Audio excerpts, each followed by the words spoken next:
There is a city most people think they understand. They know its harbour, its bridge, its beaches. They have walked its streets and gone home believing they have seen it. But cities are not what they show you at street level. Cities are what they hide below, and Sydney has been hiding things for a very long time. Every time a crew puts a drill into this ground, something surfaces that does not belong in the story we have been told.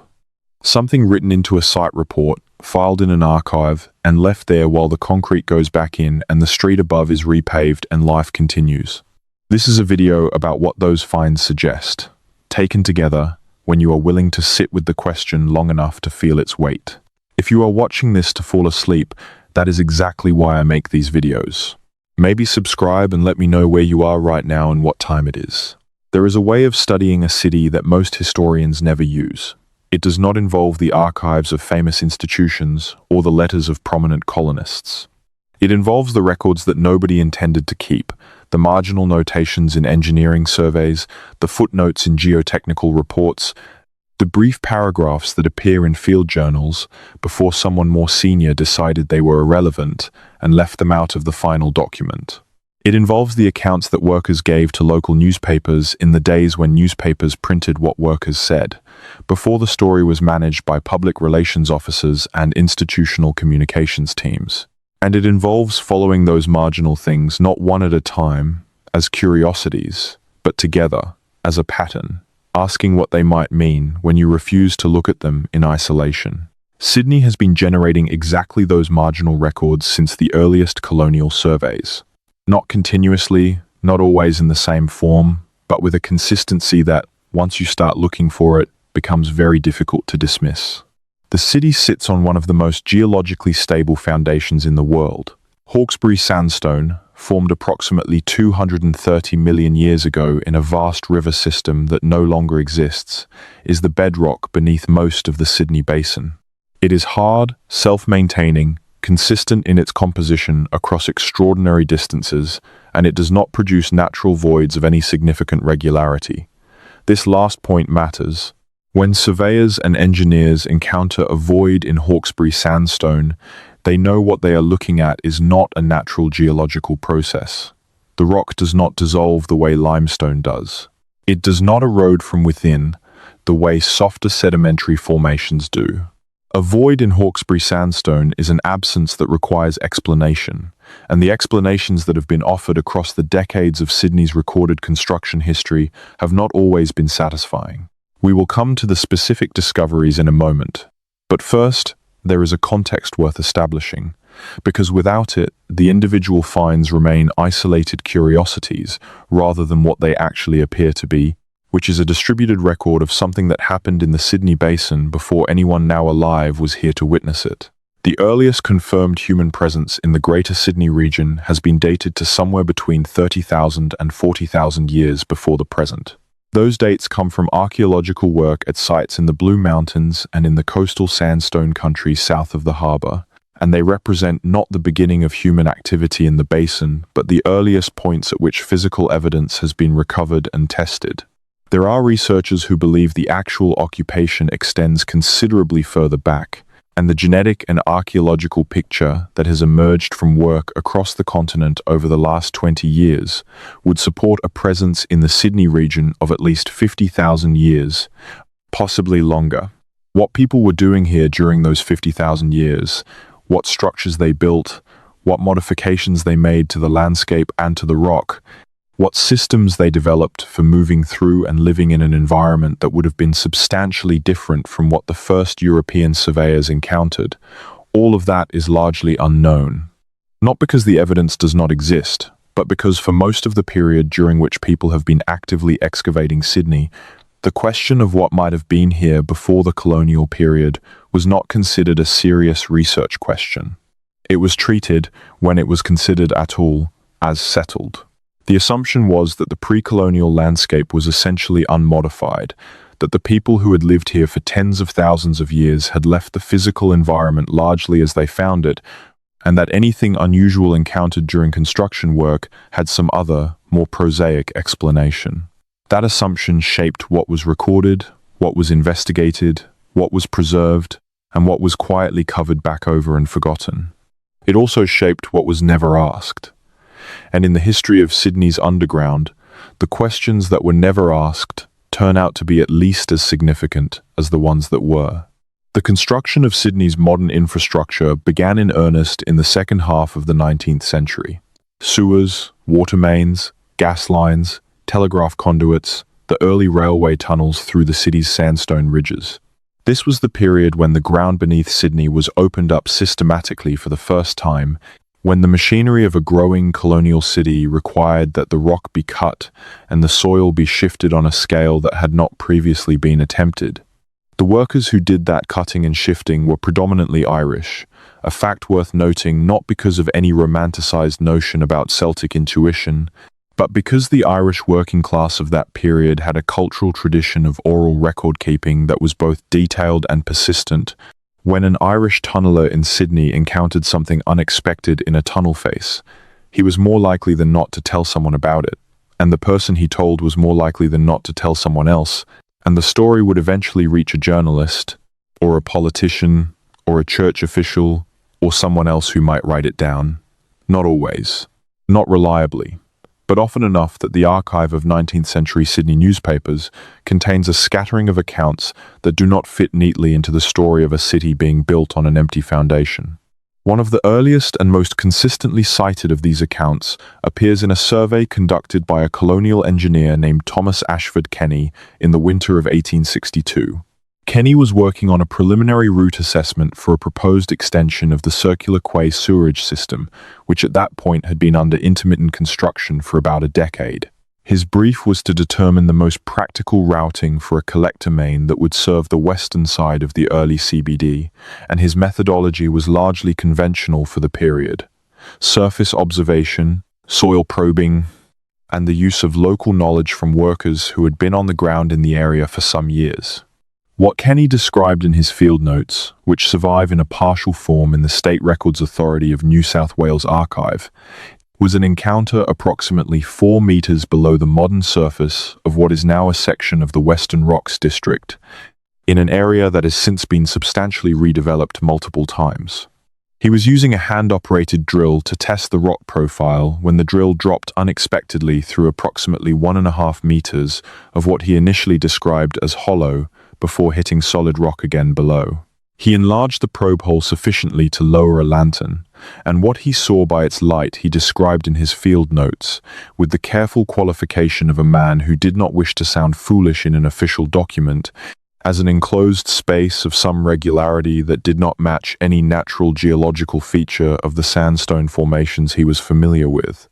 Kenny's field notes go on for 3 pages about the technical characteristics of the sewerage route, and they return to the hollow in only one more sentence, at the bottom of the 3rd page, which reads, "The enclosed space referenced above measures, so far as observation permits, no less than 8 feet in its horizontal extent, with walls that appear to have been shaped rather than broken." He did not follow up. His final route recommendation does not mention the discovery. The entry in the State Records Archive is cross-referenced to nothing. No investigation was commissioned. No excavation was proposed. The field notes sat in the archive for well over a century before a researcher named Catherine Ellsworth, working on a study of colonial-era infrastructure planning, made a brief note of the passage in a 2004 paper published in the Journal of the Royal Australian Historical Society, where it occupies a single footnote. That footnote is where most people's knowledge of Thomas Kenny and his hollow in the sandstone ends. But it is worth sitting with what he described for a moment before moving on. He was a trained engineer. He was producing an official document. He had every professional incentive to omit anything that would make him sound unscientific or confused, and he included the observation anyway, with the careful qualifier that the walls appeared to have been shaped. Not eroded, not broken, shaped. That is a specific word for a trained observer to use, and it implies the presence of a tool or an intention. Kenny did not say who or what had done the shaping. He did not speculate. He recorded the observation, noted that the space was enclosed and regular, and moved on to his route recommendation. But the observation remains in the record, and it was made 4 meters below the surface of a part of Sydney that was already densely occupied when the British arrived, in rock that does not produce enclosed regular spaces of 8 feet or more through any known geological process. 43 years later, in 1905, a very different kind of account appeared in the pages of the Daily Telegraph. A worker named Francis Cullen, employed in the excavation of foundations for a new commercial building on the lower end of George Street, gave an interview to a reporter in which he described a discovery made 2 days previously that had, in his words, stopped the whole crew for the better part of a morning. The crew had been working through the upper sandstone layers at a depth of approximately 6 meters when the excavation revealed a section of what Cullen described as worked stone, meaning stone that had clearly been cut and placed in a specific configuration rather than simply existing as part of the natural sandstone bed.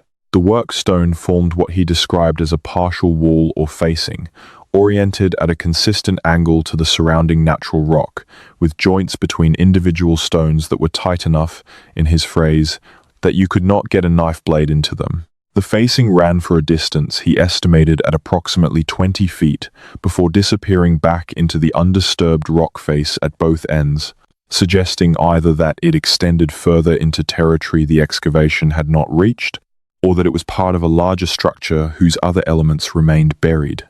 The Daily Telegraph article is brief, occupying a few column inches on an inside page, and it does not follow up. There is no subsequent article in any Sydney newspaper that refers to the George Street discovery. No investigation was conducted. The building whose foundations prompted the discovery was completed on schedule, and the section of worked stone was presumably removed or buried in the process. Francis Cullen disappears from the historical record after this article. He may have been a reliable witness, giving an accurate account of what he saw. He may have been mistaken or exaggerating. But he was a construction worker, describing his own professional observation in specific and technically appropriate language, using terms like worked stone and tight joints that suggest he understood what he was looking at and was not reaching for dramatic effect.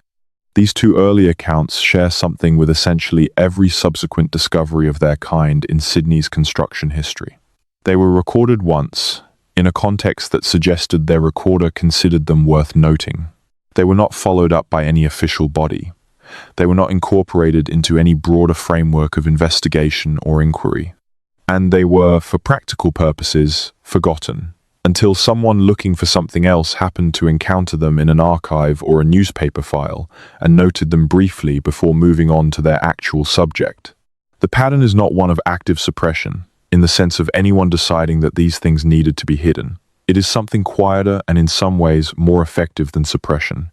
It is the pattern of institutional indifference, of a world in which the question these discoveries raised was not considered a legitimate research question, and so the discoveries themselves were not considered evidence of anything. They were anomalies, in the original and almost forgotten sense of that word, things that do not fit the existing pattern, and which are therefore set aside rather than used to revise the pattern. That pattern of setting aside has now been accumulating for the better part of 160 years. And at some point, the number of things that have been set aside begins to constitute its own kind of evidence, not of any single thing, but of the inadequacy of the framework that keeps deciding they do not matter. In 1923, the construction of the City Circle railway line began the most ambitious underground engineering project Sydney had undertaken to that point. The City Circle was intended to link the existing railway termini and create a loop beneath the central business district, a project that required tunnelling through several kilometres of Hawkesbury sandstone at depths ranging from approximately 8 to 25 metres below the surface. The tunnelling work continued through the 1920s and into the early 1930s, producing an enormous quantity of excavated material and a correspondingly large set of engineering records, site reports, and construction photographs. Most of these records are held in various state and transport authority archives, and they are detailed in their documentation of geological conditions, engineering challenges, and construction progress. They are considerably less detailed about anything unusual encountered in the process of cutting those tunnels. There is, however, a set of records from the 1926 phase of the city circle construction that a researcher named David Alcott encountered in 2009 while preparing a history of Sydney's transport infrastructure. Alcott described his find in a paper presented to the History Council of New South Wales in 2010, a paper that was subsequently published in the Council's journal and that remains, as far as I have been able to determine, the only academic treatment of the material he found. What Alcott found was a sequence of engineering site reports from the tunnel section running approximately between what is now St. James Station and Museum Station, covering a period of about 6 weeks in the autumn of 1926. In the ordinary course of tunneling records, these reports document advance rates, geological conditions, labor allocation, equipment issues, and anything that required deviation from the planned route or method. For the most part, the 1926 reports are what you would expect. Careful, technical, and largely unremarkable. But there is a section covering approximately 10 days of work in late April of that year, in which the reports change character in a way that Alcott found significant enough to quote at some length. The relevant passage begins with a notation on the 14th of April, 1926, in which the site engineer, identified only by the initials RWB, in the surviving documents, records that the tunnel face has encountered a section of the sandstone formation that shows evidence of prior disturbance. The phrase prior disturbance is a technical term in tunnel engineering, referring to any condition of the rock that suggests it has been affected by something other than natural geological processes. It can refer to previous excavation, to the effects of nearby construction, or to natural faulting and fracturing, all of which require different engineering responses. In the 1926 reports, RWB notes the prior disturbance and goes on to describe its character in terms that clearly indicate it does not fit any of those standard categories. The tunnel face, he writes, has revealed a section approximately 12 feet in width and of indeterminate height, in which the sandstone has been removed, and the resulting space has been partially infilled with a material that is neither natural sandstone nor any known colonial construction medium. The infill material he describes as a pale grey substance of uniform consistency, harder than the surrounding sandstone when struck with a pick, and showing no internal lamination or grain structure of the kind characteristic of natural sedimentary rock. He notes that it fills a space whose boundaries, where they can be seen, are regular and angular in character, consistent with deliberate excavation rather than natural erosion. He recommends that work continue on the standard route, but notes that the full extent of the prior disturbance cannot be determined without excavation beyond the tunnel line, and recommends that a structural assessment of the infill be conducted before the section is sealed. The subsequent reports document the continuation of tunneling work through and past the affected section. There is no record of a structural assessment being commissioned.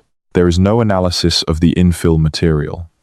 There is a brief notation in the report of the 21st of April, 1926, in which RWB notes that the prior disturbance section has been passed and that structural integrity appears satisfactory, and then the matter is not raised again.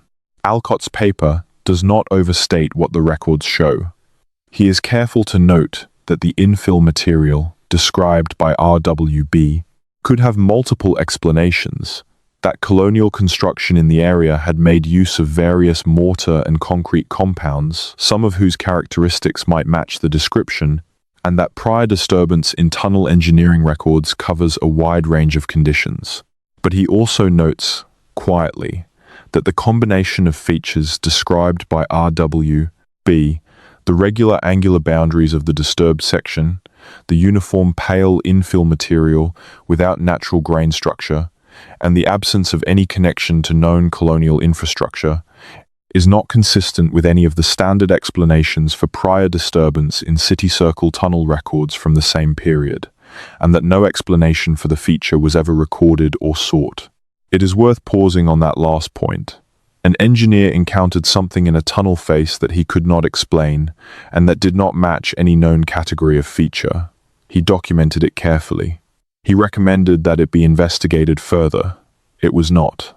The recommendation sits in the archive unanswered alongside the documentation of the thing that prompted it. 31 years later, in 1957, a similar encounter occurred during the construction of a water main in the Glebe area, west of the city centre.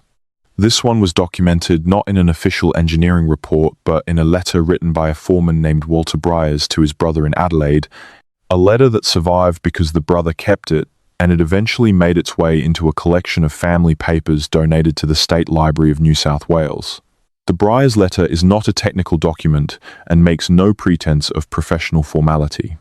It is a personal account, vivid and colloquial, describing what Walter Briers saw when his crew broke through into what he called a room, a word he uses 3 times in the letter with increasing certainty, as if he had considered whether it was the right word and decided each time that it was. What Walter Briers describes in his letter to his brother is a space approximately 10 meters below the surface in Glebe, encountered during the excavation of a trench for a new water main, that his crew entered briefly before the decision was made to backfill and continue with the pipe installation.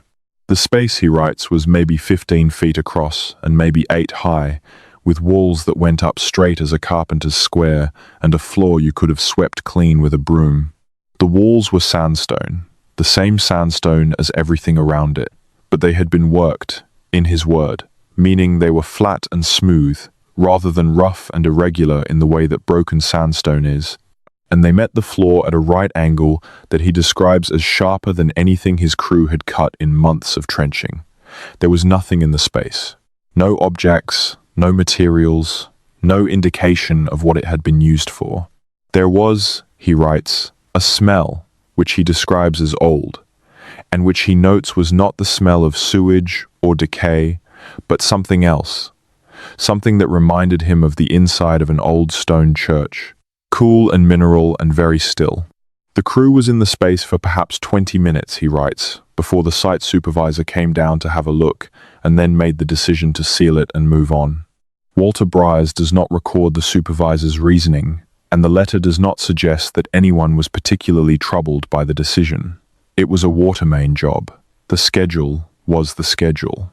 The space was noted in passing, and then the job continued.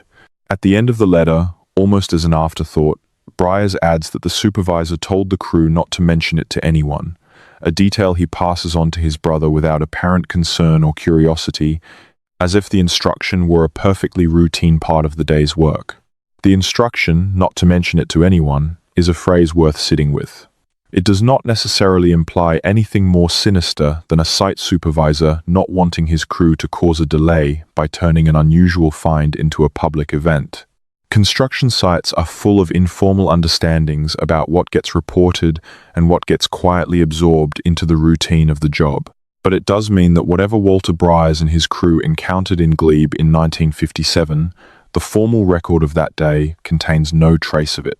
The water main was installed, the trench was filled, the street was repaved, and the only evidence that anything unusual had happened is a personal letter that survived by chance and that does not appear to have been read by any researcher before the family donated it to the State Library. The Briers letter is a different kind of document than the Kennyfield notes or the RWB tunneling reports. It is not professional or technical. It is personal, informal, and unambiguously a first-person account of direct experience. What it shares with the earlier records is the character of the thing being described. A regular enclosed space in Hawkesbury sandstone at significant depth, with walls that had been worked flat and smooth, encountered during construction work and then covered back over without investigation. If Kenny's Hollow RWB, prior disturbance section, and Briers' room were anywhere else in the world, they would likely have prompted at least a formal assessment of what they might represent. In Sydney, they were absorbed into the archive of things that did not fit and were therefore not pursued. The 1960s brought to Sydney a wave of urban redevelopment that transformed the character of the inner city and required an unprecedented volume of excavation.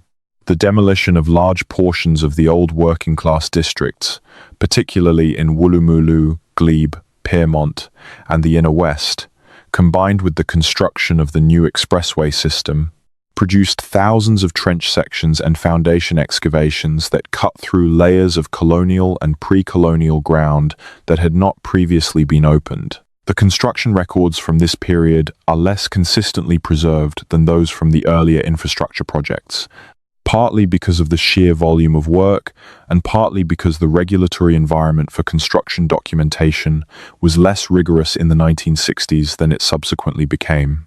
What survives from this period is a set of accounts that appeared in the local press, in letters to the editor, and in a small number of community newsletters produced by residents groups opposing the demolition of their neighborhoods. These are not engineering documents. They are the accounts of people who watched demolition and excavation happening around their homes and occasionally saw things they felt compelled to record. The value of these accounts is not that they are precise or technical, but that they were produced by observers who had no professional stake in any particular interpretation of what they saw, and who wrote about it with the straightforward puzzlement of people encountering something that did not match their understanding of what the ground beneath their city was supposed to contain. A resident of Piermont named Agnes Harrington wrote a letter to the Glebe and Inner West Courier in 1968, describing what she had observed during the excavation of a block adjacent to her building that was being cleared.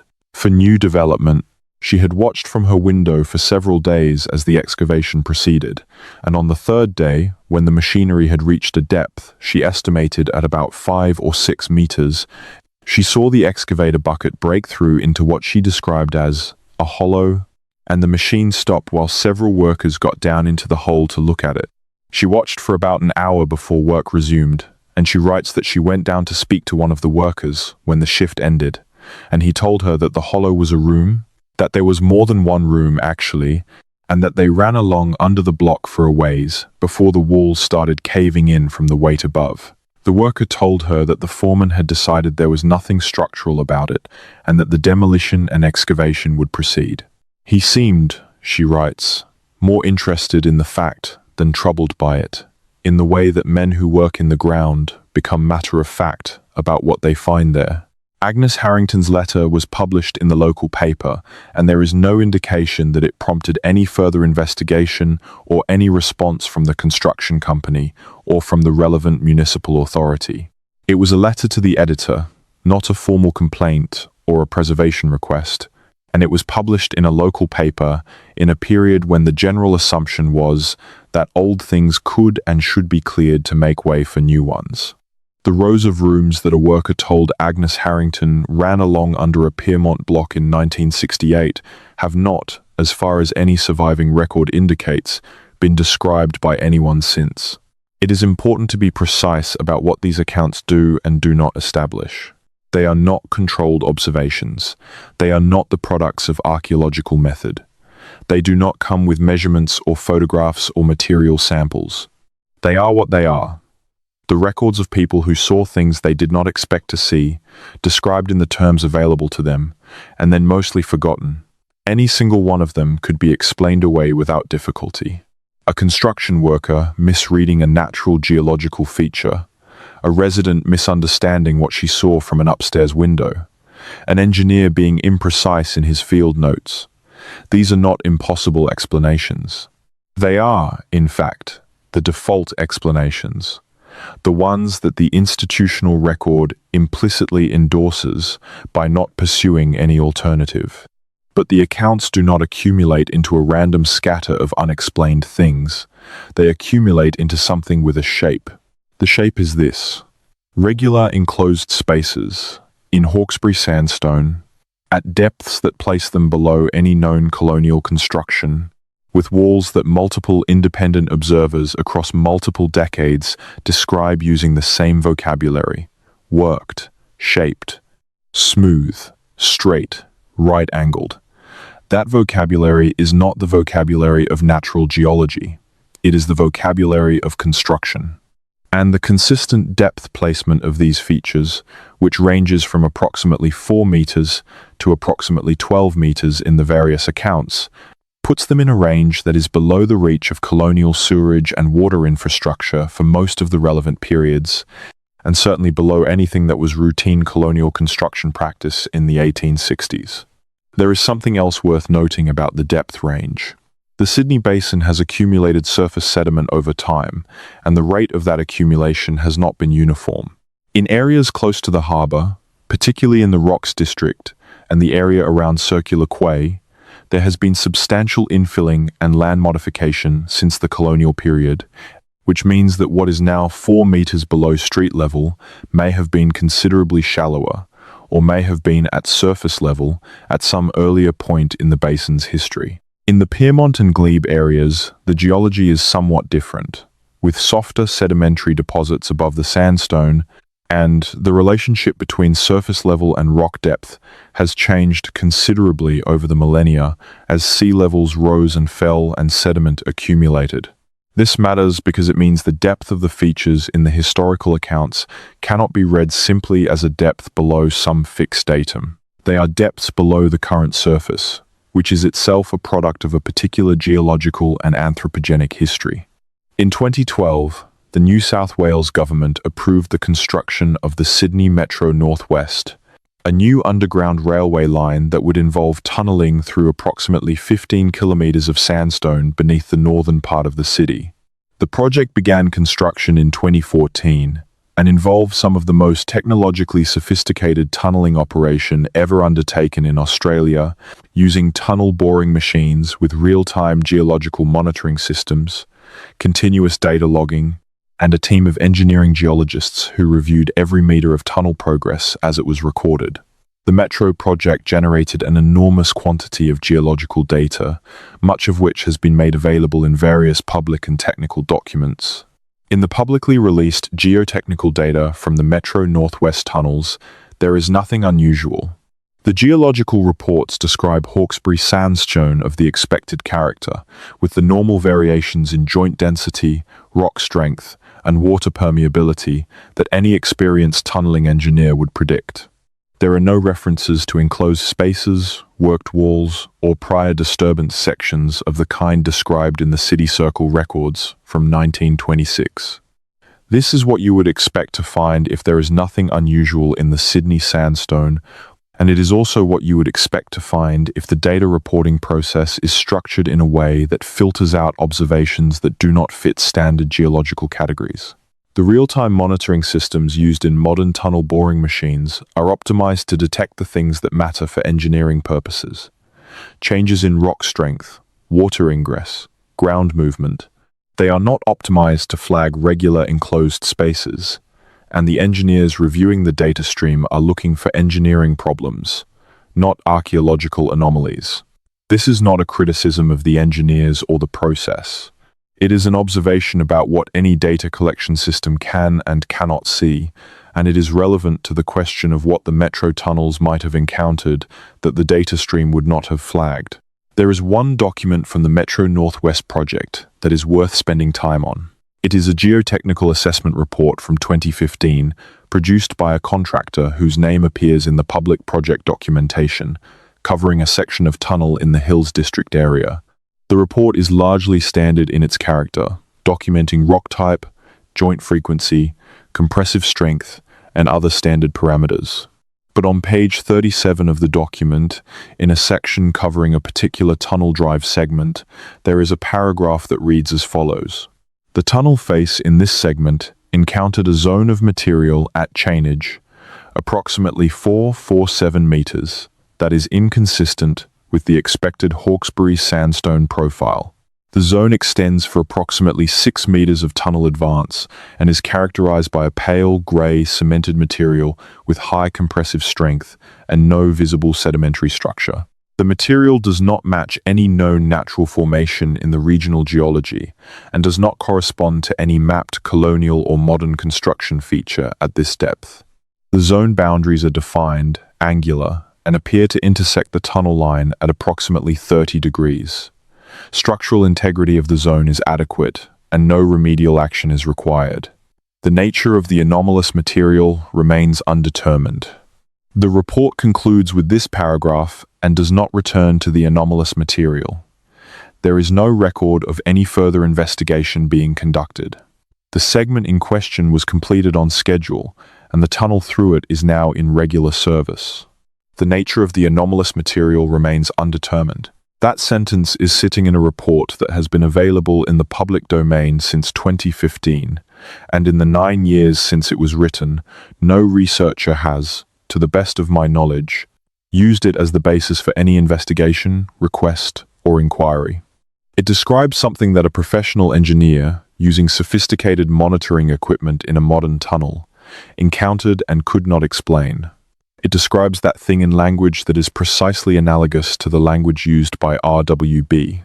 In the city circle tunneling records of 1926, nearly 90 years earlier, pale grey material of high compressive strength and no natural sedimentary structure.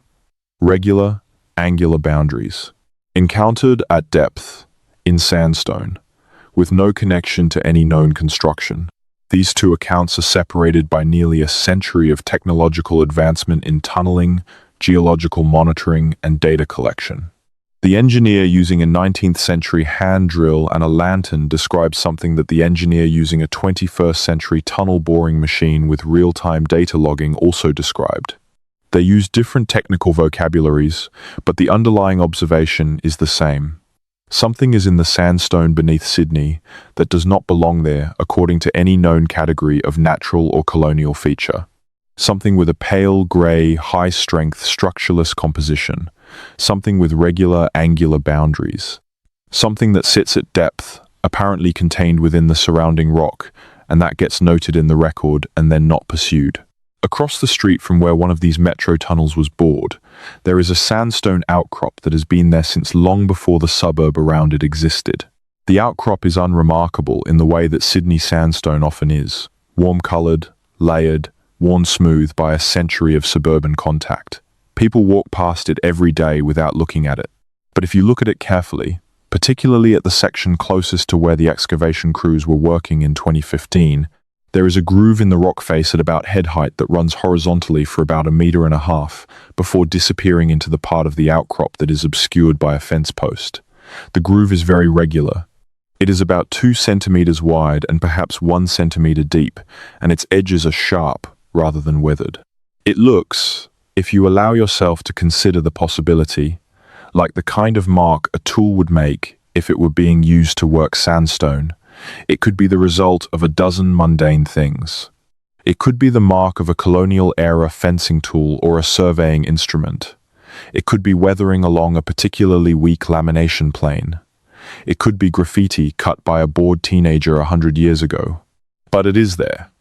And it is the kind of thing you notice when you have been reading the accumulated record of what workers and engineers have found in the sandstone beneath the city. And it has the particular quality of a detail that would be perfectly invisible if you did not already know to look for it. This is one of the things that makes the Sydney Underground question different from many of the more celebrated mysteries of this kind. The evidence is not concentrated in one dramatic location. It is dispersed across 1.5 centuries of construction history, in dozens of different kinds of documents, produced by dozens of different kinds of people, in dozens of different parts of a very large city. No single piece of it demands attention. No single piece of it is, in isolation, inexplicable. The force of it comes from the accumulation, from the recognition that across all that time and all that space and all those different contexts, the same thing keeps being described. Regular spaces, worked walls, pale grey infill material with no natural grain, angular boundaries, consistent depths, and always, after the notation, the same institutional response. No further investigation conducted. It is worth asking, in a spirit of genuine inquiry rather than polemic, why that response has been so consistent. The most obvious answer is the most straightforward one. The finds have been genuinely ambiguous, and ambiguous finds in the context of active construction projects, where every deviation from the planned work has a direct cost, are not going to generate investigations unless someone with authority and resources decides they matter enough to justify the delay. That is a real and adequate explanation for any individual instance. It is less adequate as an explanation for why, across 160 years of documented ambiguous finds in Sydney's underground, not one systematic investigation has ever been commissioned. There is a more specific version of this question that is worth pursuing. In 1877, the New South Wales Legislative Assembly debated a bill that would have established a formal protocol for the documentation and assessment of unusual finds made during public construction projects. The bill was motivated primarily by concerns about colonial-era Aboriginal artefacts being destroyed or dispersed during infrastructure works, and it was introduced by a member who had been lobbied by natural history societies concerned about the loss of scientific specimens. The bill did not pass. It was opposed primarily on the grounds that it would impose unacceptable delays on construction, and the opposition was organized by a coalition of interests that included the Public Works Department, the Railways Commission, and several of the major infrastructure contractors of the period. The failure of that bill, and the absence of any comparable legislation for the next several decades, meant that during the most intensive period of Sydney's underground infrastructure development, the period from roughly 1880 to 1940, there was no formal mechanism for ensuring that unusual finds were documented, assessed, or preserved. Finds that were noted in site reports or engineering field journals were noted at the discretion of the individual recording them. Finds that were not noted were simply not noted. The archive that results from this period is therefore not a complete record of what was encountered during construction. It is a record of what individual engineers and workers chose to note down, filtered through whatever professional and personal considerations shaped their choices. And that archive, incomplete as it is, contains the accounts we have been discussing. Since 1980, New South Wales has had progressively more robust heritage legislation that, in theory, provides mechanisms for the assessment and protection of significant finds made during construction. The Environmental Planning and Assessment Act and its amendments created formal processes for environmental impact assessment that include cultural heritage considerations, and the Heritage Act of 1977 established a framework for heritage identification and protection. These are real protections, and they have genuine effects on construction, planning, and practice. But they operate within a framework of assumptions about what is likely to be found, and those assumptions are shaped by the existing understanding of Sydney's pre-colonial past. If the existing understanding assumes that the pre-colonial landscape of the Sydney Basin was essentially unmodified, then the heritage impact assessment for a new infrastructure project will be structured around finding and protecting artifacts of the kind that an essentially unmodified landscape would contain. Surface deposits, shell middens, rock engravings, bone material. It will not be structured around finding regular enclosed spaces at depth with worked walls and pale grey infill material, because those things do not appear in the existing understanding as things that need to be looked for. They are not in the category of heritage values that the assessment process is designed to identify. And if they are encountered during construction, the project geologist or engineer who encounters them will have no formal pathway for escalating the find to someone qualified to assess its significance, because the regulatory framework does not contemplate that category of find. This is not a conspiracy. It is an epistemological structure. It is the way that an institutional framework, built on a set of assumptions about the past, systematically excludes from its field of view the evidence that those assumptions might be wrong. And it explains, without requiring any malicious intent on anyone's part, why the finds keep being recorded and then not pursued, why the recommendations for further investigation keep being made and then not followed, and why the archive keeps accumulating its quiet, patient record of things that do not fit, and that no one has yet decided matter enough to make them fit. There is a harbour in Sydney that has been dredged, drained, explored, and studied for over 2 centuries, and that still, periodically, produces finds that the existing framework cannot comfortably account for. This is not widely known, partly because harbour dredging is not the kind of activity that attracts public attention, and partly because the finds that matter for our purposes are not the finds that dredging operations are looking for. Dredging operations are looking for navigational hazards, for environmental contamination, for archaeological material of the colonial period. They are not looking for pre-colonial structural features in the harbour substrate, and when those features appear in the material being dredged, they do not typically trigger a formal assessment process. In 1938, the Maritime Services Board conducted a major dredging operation in the western reaches of Sydney Harbour, between the current locations of Piermont Bridge and the Anzac Bridge. The primary purpose of the dredging was to maintain navigational depth for commercial shipping, and it recovered an enormous quantity of harbour substrate material. The dredging logs from this operation, held in the archives of what is now the Port Authority of New South Wales, document the character of the material recovered in various sections of the dredged area, with the technical precision appropriate to a professional maritime engineering operation. In one section of the dredging log, covering an area approximately 100 metres west of the Piermont Bridge piers, there is a notation that the dredge encountered a concentration of cut sandstone blocks at a depth of approximately 5 metres below the harbour floor. The blocks are described as rectangular, regular in their dimensions, and showing marks on their faces that the dredging engineer characterizes as tool marks, consistent with deliberate shaping. The blocks are noted as having been displaced from their original positions by the dredging operation, and the engineer recommends that the area be assessed for archaeological significance before further dredging proceeds. The subsequent entry in the log, dated 3 days later, notes that the recommendation was reviewed and that dredging was to proceed. No archaeological assessment was conducted. The blocks were presumably scattered further by the continued dredging operation or removed with the dredged material. Cut sandstone blocks at 5 metres below the harbour floor, with tool marks consistent with deliberate shaping. This is a striking find in any context. In the context of Sydney Harbour, it raises a question about when and how those blocks came to be in that location. Sydney Harbour has not always been a harbour.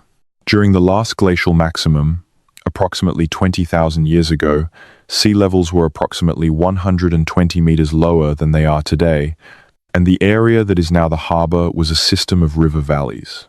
The river that is now the Parramatta River flowed south through what is now the inner harbour and out to what was then the coast, which was approximately 30 kilometres further east than it is now.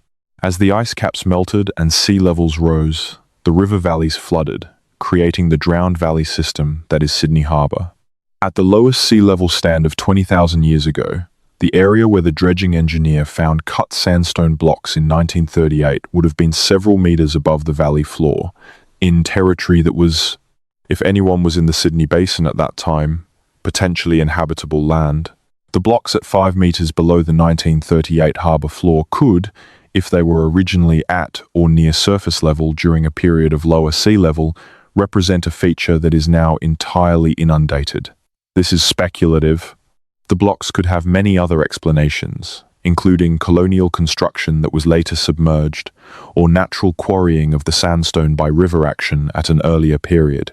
But the combination of the engineer's description, regular dimensions, deliberate shaping marks, and consistent orientation, with the geological context of a harbour that was once dry land, is at minimum an observation worth pursuing.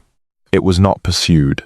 In 1994, a team of underwater archaeologists conducting a survey of the harbour floor in connection with a proposed marina development in the inner harbour encountered what their report describes as a series of linear sandstone formations at approximately 4 metres depth in the harbour substrate, approximately 2 kilometres east of the Piermont Bridge dredging site. The formations are described in the survey report as running in parallel lines with consistent spacing in a configuration that is unusual for natural sandstone bedding in the harbour environment. The report notes that the formations warrant further investigation and recommends that a specialist geomorphologist be consulted to determine whether a natural geological explanation is plausible. There is no follow-up report in any archive I have been able to locate. The marina development did not proceed for unrelated commercial reasons, and the site has not been subsequently surveyed. Parallel linear sandstone formations at consistent depth in a harbour environment on a substrate that was land surface within the period of human occupation of the basin, warranting further investigation, never investigated. The phrase could serve as the motto of the entire enterprise. There are people who have known the Sydney Basin longer than any engineering report has existed, and their knowledge of what is in the ground and in the water is not organised in the categories that engineering reports use. The Gadigal people, whose country covers the southern shore of Port Jackson and the land immediately surrounding it, have maintained an oral tradition that has been in continuous transmission for longer than any written record covers. The Cadigal, the Wangal, the Wallamadigal, and the other clan groups of the Eora Nation, whose territories collectively encompass the Greater Sydney region, have always known things about this landscape that were not communicated to the colonial administration that arrived in 1788. And for reasons that any person of basic historical literacy should be able to understand, they had no particular incentive to communicate those things. The colonial administration that arrived in 1788 was not interested in what the existing inhabitants knew about the country. It was interested in the country itself, what has been transmitted through oral tradition, and what has been selectively recorded by a small number of researchers over the past 2 centuries, constitutes a body of knowledge about the Sydney landscape that does not map neatly onto either the colonial historical record or the professional archaeological literature. This is not because it is imprecise or underdeveloped. It is because it is organized around a different set of questions. The Gadigal and their neighbors were not trying to answer the questions that colonial engineers and subsequent archaeologists were asking. They were keeping a different kind of record, one organized around the significance of places rather than around their technical character, and the categories they use to describe that significance do not translate directly into the vocabulary of either colonial engineering or modern heritage assessment. There are fragments of that oral tradition that have been recorded by researchers who approach them with the respect and rigor they deserve, and some of those fragments bear a relationship to the physical discoveries we have been discussing that is difficult to dismiss without at least pausing to examine it carefully. In the 1980s, an anthropologist named Susan Yates conducted a series of interviews with senior Gadigal community members as part of a wider research project on the cultural geography of the inner Sydney region. The project was commissioned by the Department of Aboriginal Affairs, and the results were deposited with the department and with the Australian Institute of Aboriginal and Torres Strait Islander Studies, where they remain accessible under the conditions of access the community has specified. Yates published a summary paper in 1992 that discussed some aspects of the project's findings in general terms, without disclosing specific locational or ceremonial information that the community had requested remain restricted. The relevant passage in Yates's 1992 paper reads as follows, and I am summarizing rather than quoting directly out of respect for the community's wishes regarding how this material is used. Several of the senior community members consulted during the project described particular locations in the inner Sydney area, particularly in the vicinity of the harbour foreshore and in the Western Rocks district, as places of great age and significance, in which the ground itself preserves something that is not ordinary rock or soil, but is the work of people from a time before the time that living memory reaches. The descriptions of these places were consistent across different informants who had not been in contact with one another, and they referred in general terms to spaces within the ground that were made rather than grown, using a term that the interpreter translated as worked or fashioned. One informant, the oldest of those consulted, described the area around the Western Harbour foreshore as a place where the ground goes down to where people used to live, a phrase that Yates notes is consistent with a tradition of awareness of geological change, specifically with an awareness that the harbour was not always water and that people lived in the territory that is now submerged. That is a striking alignment. An elder's phrase, recorded in the 1980s, describing the Western Harbour foreshore as a place where the ground goes down to where people used to live, against the background of dredging records from 1938 describing cut sandstone blocks at 5 meters depth below the harbour floor in that same general area, and underwater survey records from 1994 describing unusual linear formations at a similar depth, a short distance to the east. The alignment does not prove anything. It does not establish a causal connection between what the elder described and what the engineers found. But it is the kind of alignment that a responsible inquiry would want to understand better before concluding that there is nothing here worth looking at. In Yates's account, the tradition of awareness of the inundated territory is not peripheral or incidental. It is described as a central part of the cultural geography of the harbour foreshore, a knowledge that belongs to the place rather than being applied to it from outside. The awareness that the harbour was once land, and that people lived on that land, is not a deduction from geological evidence.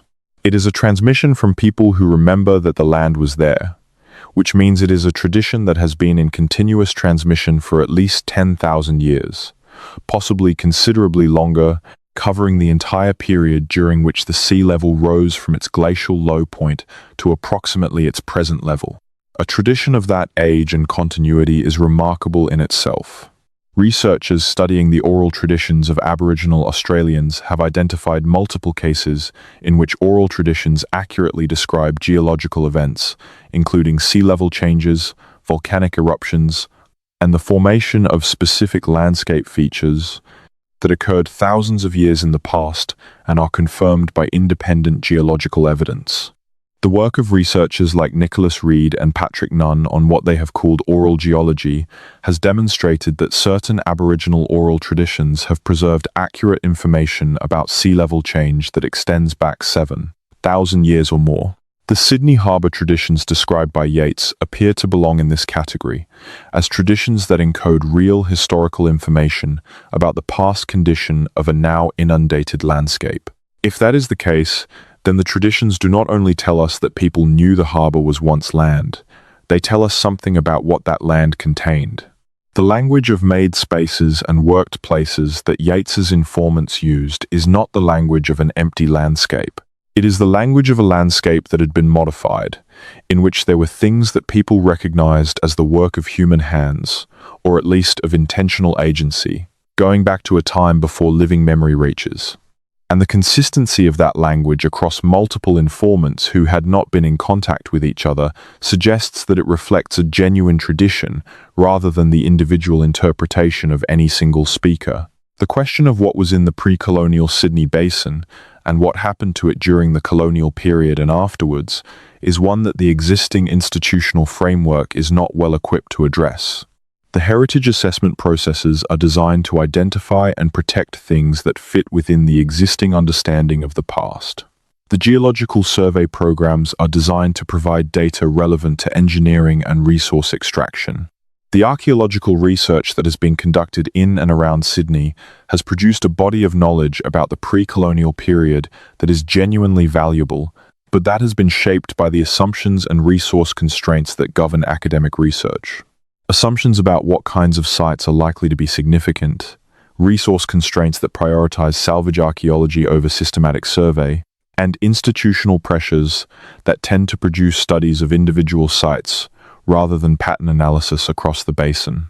The result is a situation in which the individual pieces of evidence are distributed across multiple incompatible institutional frameworks, none of which is positioned to see them together, and none of which has an incentive to commission the kind of systematic, cross-disciplinary investigation that seeing them together would require. The engineering records are in engineering archives. The oral tradition material is in community custody and restricted academic archives. The geological data is in geotechnical reports. The newspaper accounts and personal letters are scattered across various public collections. The underwater survey data is in maritime authority files. Nobody's job is to read all of these together and ask what they collectively suggest. This is one of the places where citizen inquiry, of the kind that produces videos like this one and research like the research that underlies it, can do something that institutional research often cannot. It can cross the boundaries between incompatible frameworks. It can ask the question that none of the individual institutional frameworks is positioned to ask. It can say, if we look at all of this together, across all its imperfections and all its uncertainty, what does it suggest about what is in the ground beneath Sydney and in the harbour substrate, and about what happened there before the colonial period began? What it suggests, I think, is this. The Sydney Basin was not an empty landscape when the first Europeans arrived. This is not a controversial claim in itself. Nobody serious argues that it was literally empty. What is more controversial is the specific character of what was in it, and the nature and extent of what may have been modified or constructed within it before the colonial period. The oral traditions suggest a knowledge of made spaces, of worked places, of a landscape that had been shaped by human intention over an extended period. The engineering and construction records suggest the periodic encounter in different parts of the basin over a century and a half, with physical features that are consistent with those traditions. Regular enclosed spaces in sandstone, worked walls, pale, high-strength infill material, cut stone blocks at depth in the harbour. The underwater survey data suggests features in the harbour substrate, now inundated, that are unusual in character and that have not been systematically investigated. None of this constitutes proof of anything. The honest position is that we do not know what these things are, and that we do not know because no systematic investigation has ever been conducted. What we have is a pattern that points toward the need for such an investigation and a history of institutional non-response to that need that is, in itself, a significant part of the story. Let us turn to something more specific, something that can be examined with reference to physical features that are still present and accessible, rather than buried or destroyed. The rock engravings of the Sydney region are one of the most extensively documented pre-colonial cultural expressions in Australia, and they have been the subject of archaeological study since the late 19th century. They appear on sandstone outcrops throughout the basin, in coastal areas, in the bush districts of the Ku-ring-gai Chase National Park, and occasionally in areas that have since been heavily developed. The engravings include representations of animals, fish, human figures, and abstract geometric forms, and they range in age from relatively recent to several thousand years old, with some researchers arguing for considerably greater antiquity for certain examples. The engravings are well documented and reasonably well protected by heritage legislation, and they have been the subject of substantial academic literature. What is less well documented, and considerably less studied, is a different kind of marking that appears alongside the figurative engravings at certain sites, and that has received much less scholarly attention. These are the geometric ground markings, shallow lines, curves, and arrangements of pit marks that appear on sandstone platforms at a number of sites in the Greater Sydney region, and that do not fit straightforwardly into the categories that the existing archaeological literature uses to classify Sydney rock art. The figurative engravings are classified and studied within a framework that treats them as images, representations of things or beings that can be identified and interpreted. The geometric ground markings are harder to classify within that framework because they do not obviously represent anything. They are arrangements of lines, curves, pits, and other non-figurative elements that appear either in isolation or in combination with figurative elements. Some researchers have treated them as decorative or as compositional elements associated with nearby figures. Others have suggested astronomical interpretations, meaning that they encode information about celestial observations or calendar systems. A smaller number have proposed that they are part of a mapping or navigational tradition, encoding information about the landscape itself.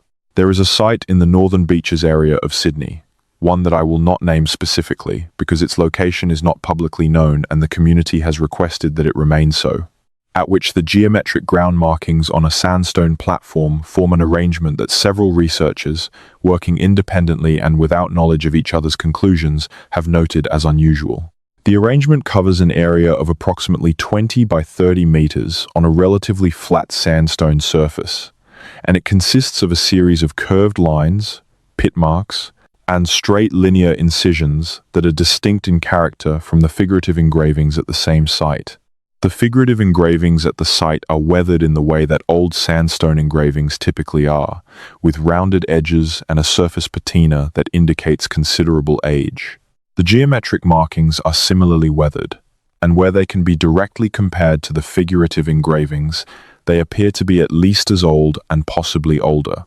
What the independent researchers who have examined this site noticed, and what was discussed at a small academic meeting in 2018, was that the arrangement of the geometric markings on the platform corresponds, in its general structure, to the topography of the harbour and the surrounding river system as it would have appeared from above.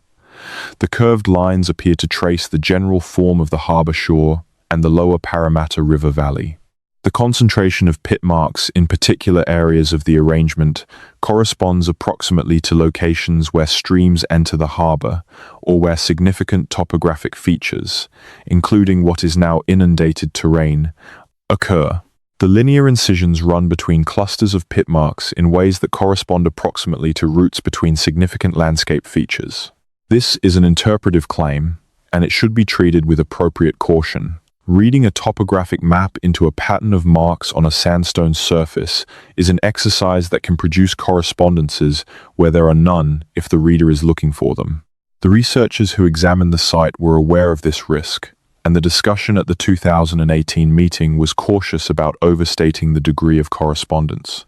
But the point that emerged from that meeting was not that the site is definitely a map, but that it is sufficiently unusual in the specific character of the arrangement and in the degree of correspondence with topographic features to warrant systematic study that has not been conducted.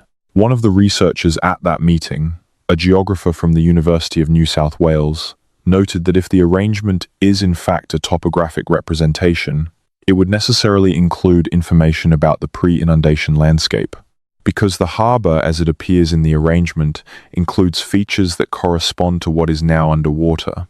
This would make it consistent with the oral tradition material collected by Yeats in the 1980s, in which the most senior informant described the Western Harbour foreshore as a place where the ground goes down to where people used to live.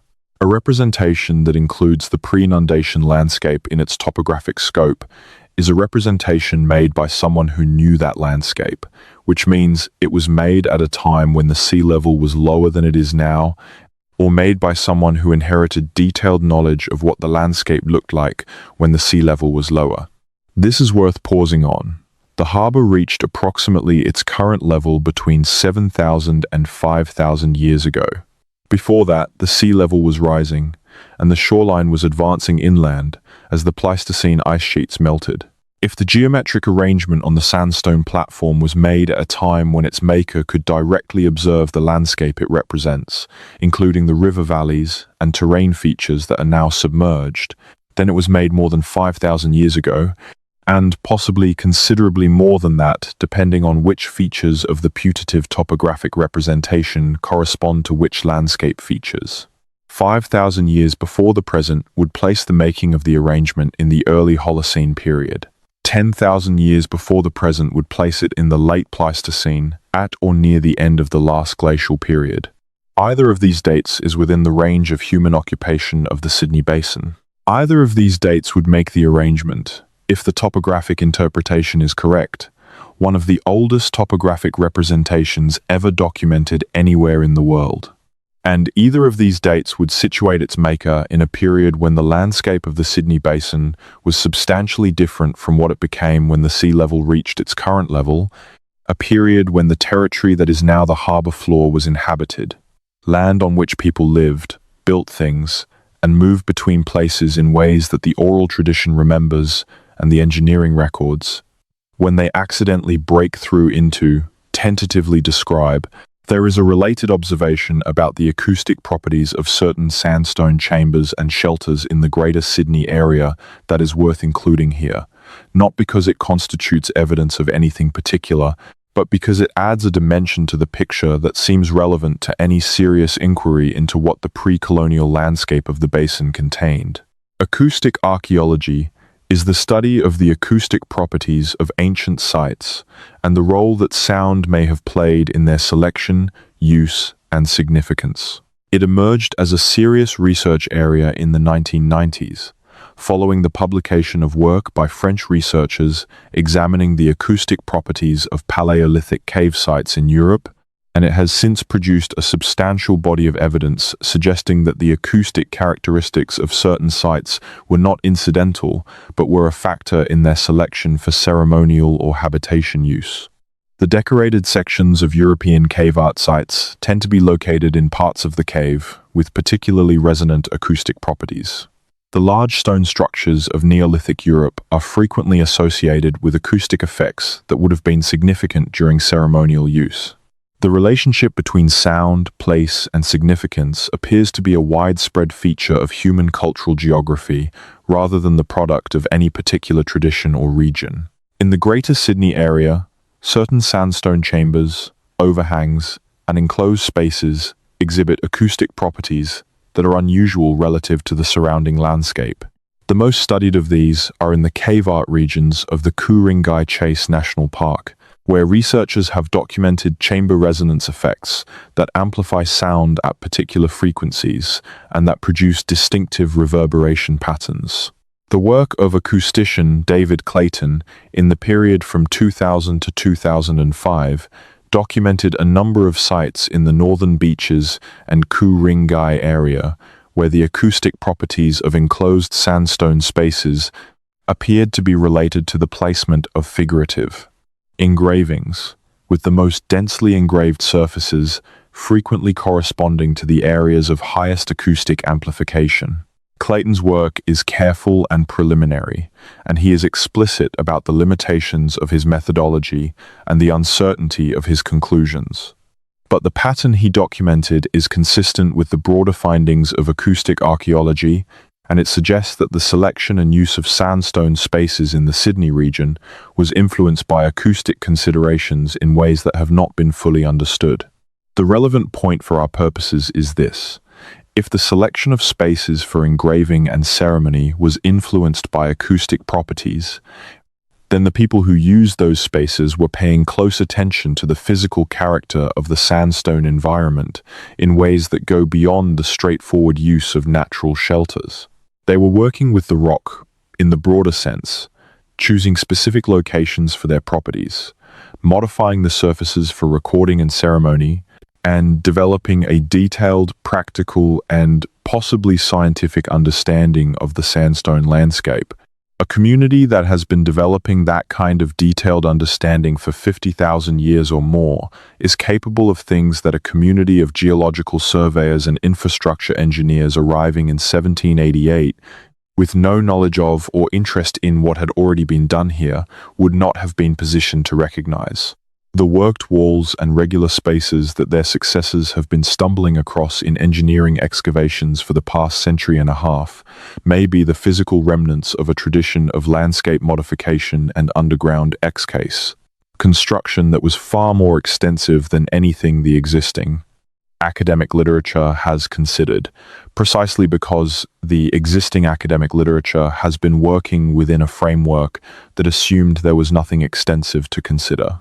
Let us be clear about what we are arguing and what we are not. We are not arguing that Sydney has a buried city of the kind that sensationalized accounts of ancient civilizations sometimes propose, complete with advanced technology and mysterious origins. We are arguing something considerably more modest and more grounded, that a community of people who have been in continuous occupation of the Sydney Basin for at least 50,000 years, in an environment that is geologically stable and uniquely suited to the preservation of sandstone modifications, may have made more extensive and more durable changes to that sandstone environment than the existing archaeological framework has recognized. We are arguing that the engineering and construction records of the past century and a half contain multiple independent accounts of encountering features consistent with such modification, and that those accounts have not been taken seriously or investigated systematically because the framework within which they were recorded did not have a category for them. And we are arguing that the oral tradition of the people who have the longest and deepest relationship with this landscape contains information that is consistent with the physical finds, and that this consistency is something that a responsible inquiry would want to examine carefully. These are modest claims. They are also, given the accumulated weight of the evidence, claims that it is becoming increasingly difficult to dismiss. There is a dimension of this that involves the water rather than the rock, and it is worth spending some time on because it has received even less attention than the underground features. Sydney Harbour is one of the most studied bodies of water in the Southern Hemisphere. It has been surveyed, mapped, dredged, and researched continuously since the arrival of the First Fleet. Its navigational charts go back to the 1780s. Its geological history has been the subject of extensive academic study. Its water quality, ecological character, and biological communities have been monitored systematically since the 1960s. And yet there are aspects of the harbour's physical history that remain poorly understood And one of those aspects is the character of the harbour floor, in the deeper sections of the western harbour and the areas between the main harbour and the river systems that feed into it. The harbour floor in the deepest sections of the western harbour, between approximately 100 and 200 metres depth, at the point where the drowned river channel runs along what is now the harbour bed, has been surveyed by acoustic bathymetry but has not been the subject of systematic underwater archaeological investigation. The acoustic bathymetry surveys that have been conducted show a floor topography that reflects the original river valley morphology, with a meandering channel, floodplain terraces, and the remnants of tributary channels.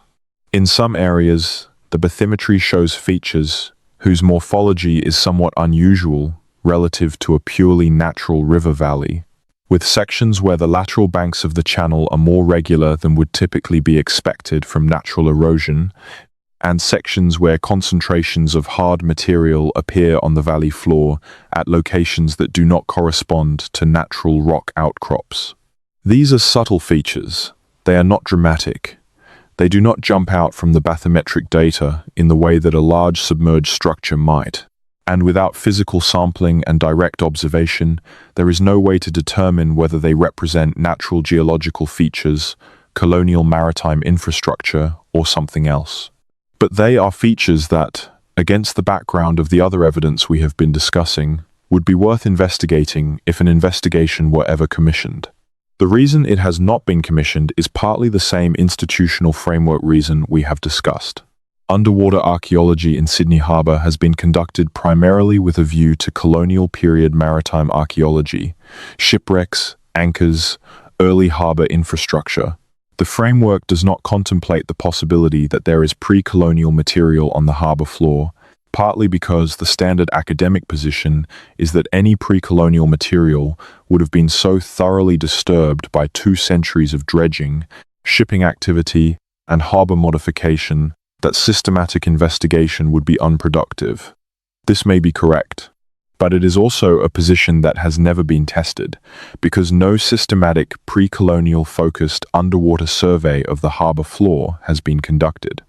In 2017, a proposal was submitted to the Australian Research Council for funding to conduct an underwater survey of the Western Harbour floor, specifically oriented toward the pre-colonial period, using a combination of acoustic survey, water column sampling, and targeted sediment coring. The proposal was submitted by a team from the University of Sydney and the Australian Museum, and it was co-designed with Gadigal and Wangal community organisations. The proposal was unsuccessful. The ARC assessment cited limited evidence for the likelihood of significant pre-colonial material at the proposed survey locations as a reason for the funding decision. This is, of course, a circular situation. The reason there is limited evidence for significant pre-colonial material at the survey locations is that the survey locations have never been systematically surveyed for pre-colonial material. The funding to conduct that survey was refused because there is limited evidence. The limited evidence exists because the survey has not been funded. This is the structure of institutional non-investigation in its purest form. It is not a conspiracy. It is a system that consistently produces the same outcome through entirely ordinary procedural mechanisms. The evidence for something remains limited because the investigation that might develop that evidence cannot be funded, because the evidence is limited. Meanwhile, the material that might be preserved in the harbour floor continues to be subject to whatever natural and anthropogenic processes affect it, and the window for systematic investigation, already significantly constrained by 2 centuries of harbour modification, becomes progressively narrower. There are things in the rock and in the water beneath Sydney that have been seen by engineers and construction workers and underwater surveyors across the better part of 2 centuries, described in the language available to each of those observers, noted in the records appropriate to each of their contexts, and then set aside. There is an oral tradition among the people who have the longest knowledge of this place that is consistent in its general character with what those engineers and workers and surveyors saw. There is a body of rock art and geometric marking that, some researchers have suggested, encodes information about a landscape that no longer exists at the surface, but that may persist in fragments below it and beneath the harbour. And There is an institutional framework that has consistently and without any particular intention to do so ensured that the relationship between all of these things has never been the subject of a serious, systematic, well-resourced investigation. The question that this accumulation of evidence and non-investigation raises is not primarily a historical question, though it has historical dimensions.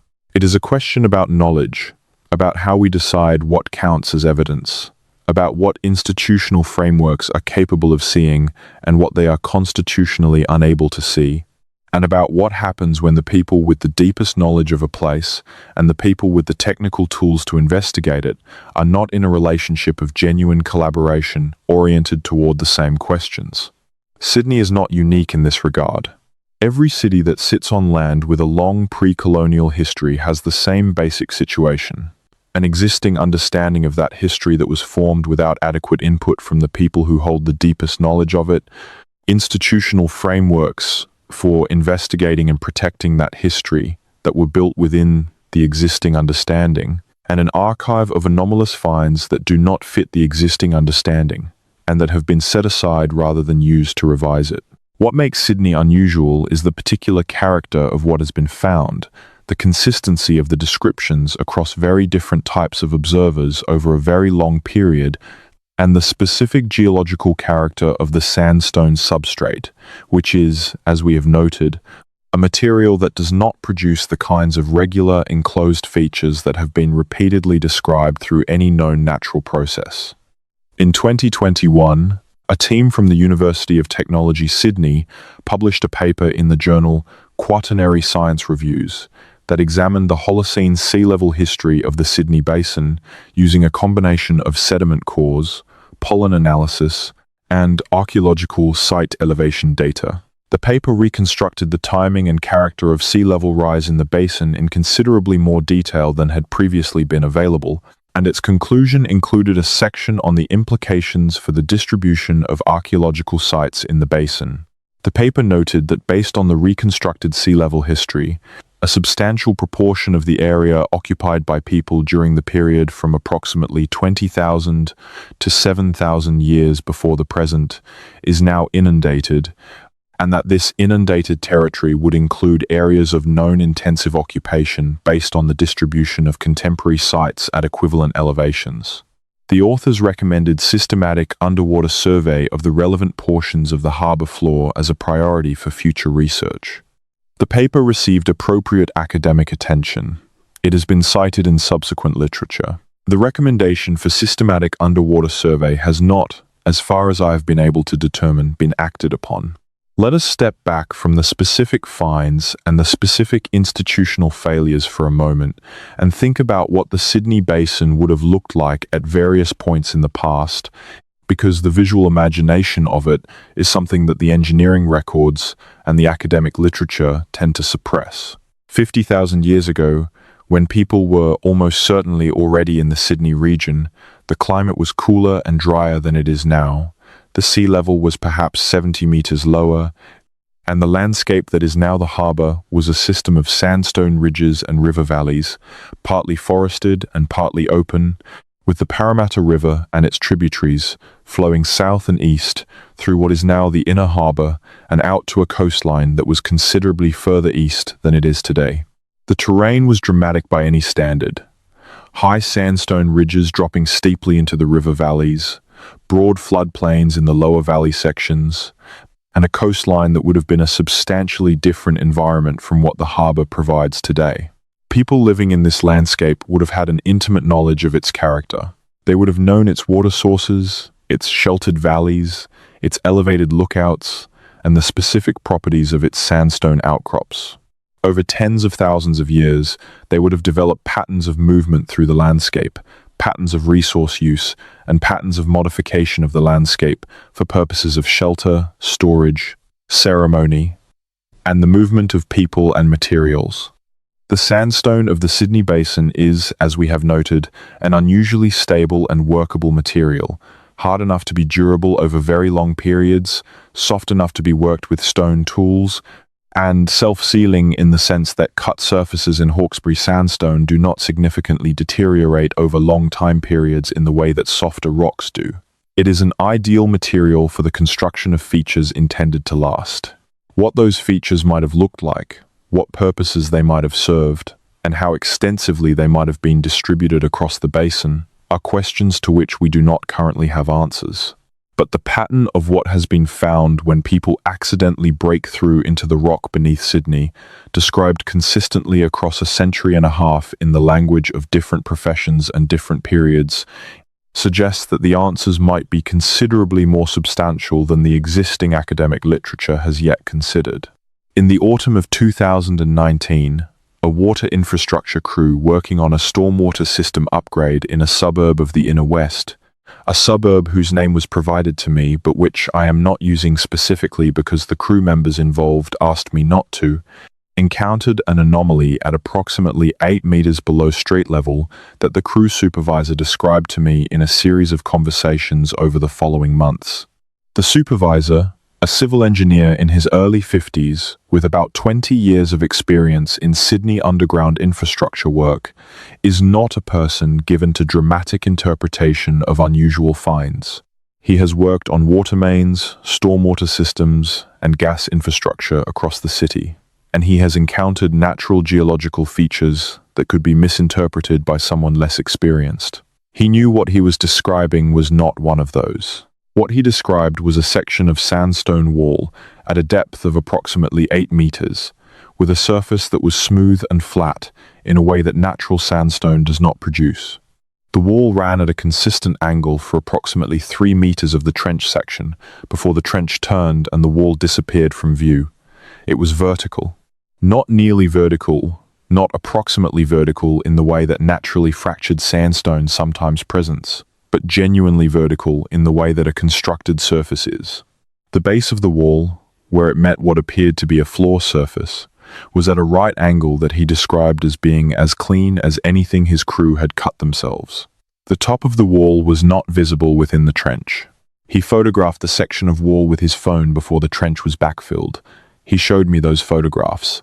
I cannot reproduce them here or describe their exact appearance in detail that would allow the site to be located, because I have agreed not to. What I can say is that they show what he described: a sandstone surface that is distinctly different in its character from the natural sandstone faces on either side of it. Different in its flatness, different in the consistency of its surface, and different in the geometry of its relationship to the surrounding rock. He reported the find to his site supervisor, who reported it to the project manager. The project manager noted the find in the project log and consulted with the company's heritage compliance officer.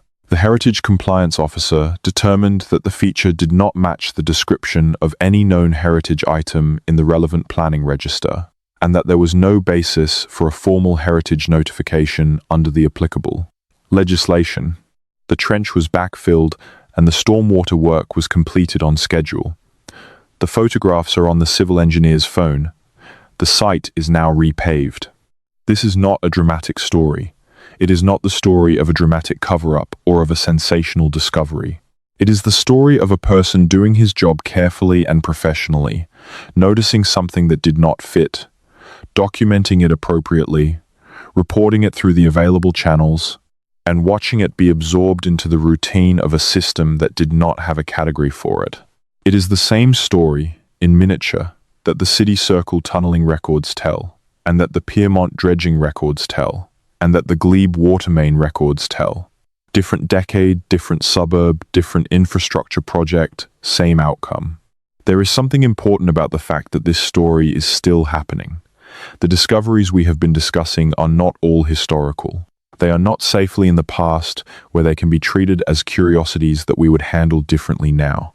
They are continuing to occur in the present, under the streets of a contemporary city, and they are being handled in exactly the same way they have been handled for 160 years, which is to say they are being noted and then not pursued, because the framework within which they are encountered does not have a place for them. The framework has not changed substantially.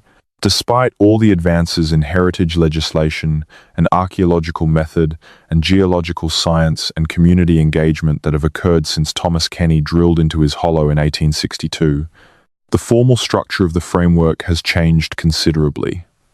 There is now legislation where there was none. There are now heritage impact assessment requirements where there were none. There are now collaborative research relationships between universities and Aboriginal communities that did not exist before. But the core assumption that shapes what the framework is designed to find, and therefore what it can see, has not changed.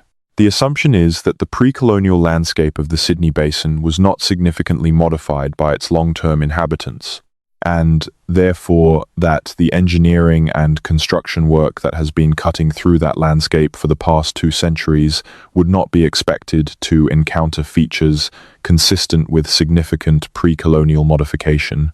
That assumption has been contradicted repeatedly across 160 years of construction records by finds that are consistent with exactly the kind of pre-colonial modification it rules out. And those finds have been absorbed consistently into the category of anomalies that do not fit and are therefore not pursued, because the framework that would need to pursue them is the same framework that the assumption rules them out of. The resolution to this circular situation is not difficult to describe, even if it is clearly difficult to achieve.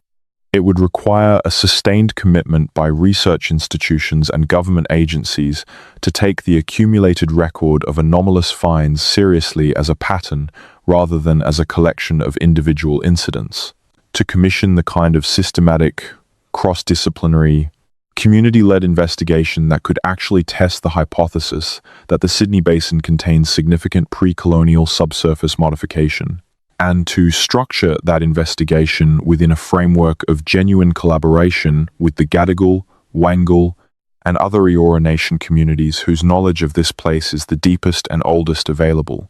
It would require, in other words, treating the question as a serious question rather than as the kind of thing that gets a footnote in a journal paper and then disappears back into the archive. The stones beneath Sydney have been patient for a very long time. They can afford to be patient. The question is whether we can afford to keep, not asking. Let us turn now to a particular aspect of the physical evidence that has received essentially no systematic attention, but that, when examined carefully, adds a specific and striking dimension to the picture we have been building. This is the question of orientation. When the various engineering and construction accounts of underground features in Sydney are collected and examined together, and when the locations and orientations of the described features are mapped as precisely as the accounts allow, something emerges that is, at minimum, highly unusual. The features described in the accounts, the worked walls, the regular enclosed spaces, the cut sandstone sections with consistent geometry, do not appear to be oriented randomly.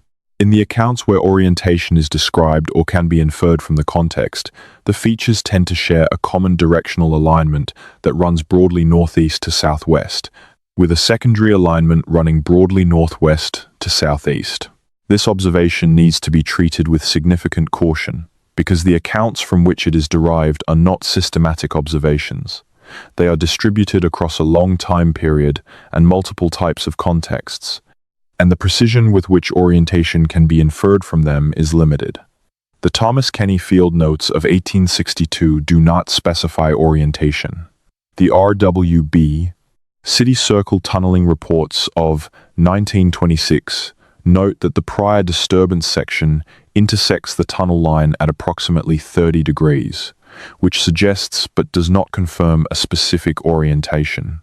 The 2015 Metro Tunneling Report notes that the anomalous zone boundaries intersect the tunnel line at approximately 30 degrees, a strikingly similar figure to the RWB notation from 90 years earlier. The 4 cases where orientation can be most confidently inferred from the available descriptions, the Kenny Void, the RWB, prior disturbance, the Briars Room, and the Metro Anomalous Zone, all appear to share a northeast to southwest orientation in their longest dimension. This is not a conclusive finding. The sample is too small for statistical confidence, the orientation inferences are imprecise, and the accounts were not produced by observers who were thinking about orientation as a relevant characteristic to document.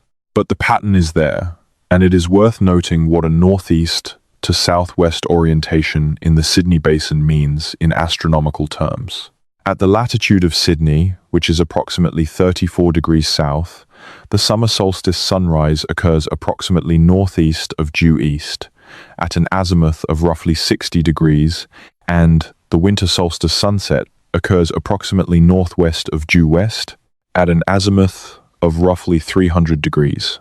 A northeast to southwest axis at Sydney's latitude, therefore, aligns broadly with the summer solstice sunrise and winter solstice sunset directions, a solstice axis that is one of the most widely documented astronomical alignments in ancient sites across the world. This alignment has been documented in prehistoric sites from northern Europe to the Americas to Southeast Asia, and while it does not appear in the existing literature on Sydney's pre-colonial sites as a significant orientation, the evidence from the Wurdi Yuang stone arrangement in Victoria, approximately 1,000 kilometers to the southwest, demonstrates that pre-colonial Australians were making astronomically significant stone arrangements with solstice alignments at least 4,000 years ago, and possibly considerably earlier.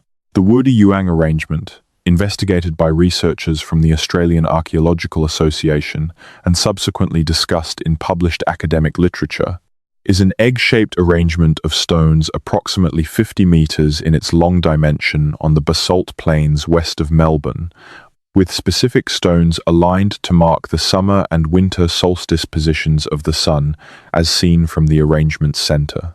The astronomers and archaeologists who have studied it, including Dwayne Hamaker and Ray Norris, whose work on Aboriginal Australian astronomy has produced a substantial body of published evidence, have argued that it represents a sophisticated observational tradition that has been in continuous development for thousands of years. If the pre-colonial inhabitants of the Sydney Basin were participants in the same broad tradition of astronomical observation that produced the Wurdi Yuang arrangement, and there is no a priori reason why they would not have been, then a northeast to southwest alignment in subsurface features in the Sydney Basin is not an implausible or coincidental observation. It is an observation consistent with a tradition of incorporating astronomically significant orientations into constructed features, a tradition that has been documented in the rock arrangements of Victoria, and that can be inferred from the acoustic and artistic properties of certain sandstone sites in the Sydney region. This does not prove that the subsurface features in the Sydney Basin were intentionally aligned to solstice events. It does not even firmly establish that the northeast to southwest pattern in the engineering accounts is real rather than an artifact of the small and imprecise sample. But it adds a dimension to the picture that a systematic investigation would need to consider, and it connects the underground features to the wider pattern of sophisticated landscape engagement that characterized the pre-colonial period in ways that go beyond simple shelter or storage construction. In 2016, a geophysicist named Martin Cleary, employed by a private consultancy conducting a ground-penetrating radar survey for a residential development project in the inner West Sydney suburb of Balmain, filed a technical note with his company's project records that described an anomaly in the survey data that he could not attribute to any known feature of the site. The note was produced in the course of a routine environmental due diligence survey conducted prior to the development application, and it was included in the survey report as a supplementary item with the recommendation that the anomaly be further investigated before construction commenced. The anomaly Cleary described in his technical note was a zone of high radar reflectivity at approximately 6 meters depth over an area of approximately 200 square meters in the eastern portion of the survey grid. High radar reflectivity at that depth in Hawkesbury sandstone typically indicates either a void, a material interface between different rock types, or a concentration of metallic or highly conductive material. The anomaly did not have the signature of a void, which tends to produce a distinctive arch-shaped reflection pattern. It did not match the expected signature of a natural geological interface in the sandstone stratigraphy of the Balmain Peninsula, and it did not have the signature of metallic material, which would typically produce a stronger and more point-like reflection. What the anomaly looked like in the radar data, Cleary noted in his technical note, was a bounded area of elevated reflectivity, with an internal structure that suggested it was not a single, homogeneous feature, but a composite of multiple distinct reflecting surfaces, possibly representing a configuration of materials with contrasting densities. He described the pattern using the phrase spatially organized, meaning that the internal structure of the anomaly had a spatial regularity that was inconsistent with natural geological heterogeneity, which tends to produce radar patterns with a characteristic random texture. Spatially organized high reflectivity zone at 6 meters depth in Hawkesbury sandstone, over an area of 200 square meters, with internal structure inconsistent with natural geology. Cleary recommended a targeted excavation to investigate the anomaly. The development application proceeded. No targeted excavation was conducted. The development was built. The anomaly is now under a residential building. In the technical vocabulary of ground-penetrating radar, the phrase spatially organized used to describe an anomaly's internal structure is a specific and significant observation. It means that the variation in the radar signal within the anomaly is not random but follows a pattern, that there is something inside the anomaly whose internal arrangement has a regularity that natural geological features do not typically produce. For a geophysicist with professional experience of what natural sandstone stratigraphy looks like in radar data, to use that phrase in an official technical note is to say something quite specific. This looks made. We have now accumulated a set of physical observations across a substantial area of the Sydney Basin and the harbour, produced by a diverse range of observers across a period of approximately 160 years, using methods ranging from hand drilling with a candle lantern to ground-penetrating radar to acoustic bathymetry and tunnel boring machine telemetry. The observations do not agree in their precise details. They were not designed to be compared. They describe features in different locations, at different depths, encountered in different contexts. But they share a common vocabulary, applied by professional engineers, construction workers, geophysicists, and surveyors who were each trying to describe accurately what they encountered. The vocabulary is regular, worked, shaped, right-angled, smooth, consistent, spatially organized, non-natural. This is the vocabulary of construction, rather than of geology. It is the vocabulary of a landscape that has been modified by intentional human activity. The Hawkesbury sandstone beneath Sydney has been receiving these observations for 160 years, and it has been absorbing them patiently as the concrete goes back in and the street above is repaved and the construction crew moves on to the next job. The stone is not keeping score. The stone does not need to. The archive is doing it instead. And the archive, when you read it all together, in all its imperfection and incompleteness, does not tell a story of a city built on an empty foundation. It tells a story of a city built over something it has not looked at, in a landscape that was occupied, modified, and understood in ways we are only beginning to glimpse, by people whose knowledge of this place was deep enough to last 50,000 years and still be partially present in the oral traditions of their descendants, even after 2 centuries of a colonial system that was designed, in its every institutional expression, to make that knowledge disappear. There is a set of valleys to the west of Sydney that the city's residents use as an escape from the city, driving up through the ascent of the Great Western Highway, parking at the popular lookouts, photographing the Three Sisters at sunset, and driving back. The Blue Mountains are experienced by most Sydney people as a scenic periphery, a beautiful edge to the metropolitan basin, a place to be briefly not in the city before returning to it. But the Blue Mountains are not the periphery of the Sydney Basin story. In some respects, they are its deepest part. The mountains are not technically mountains in the geological sense.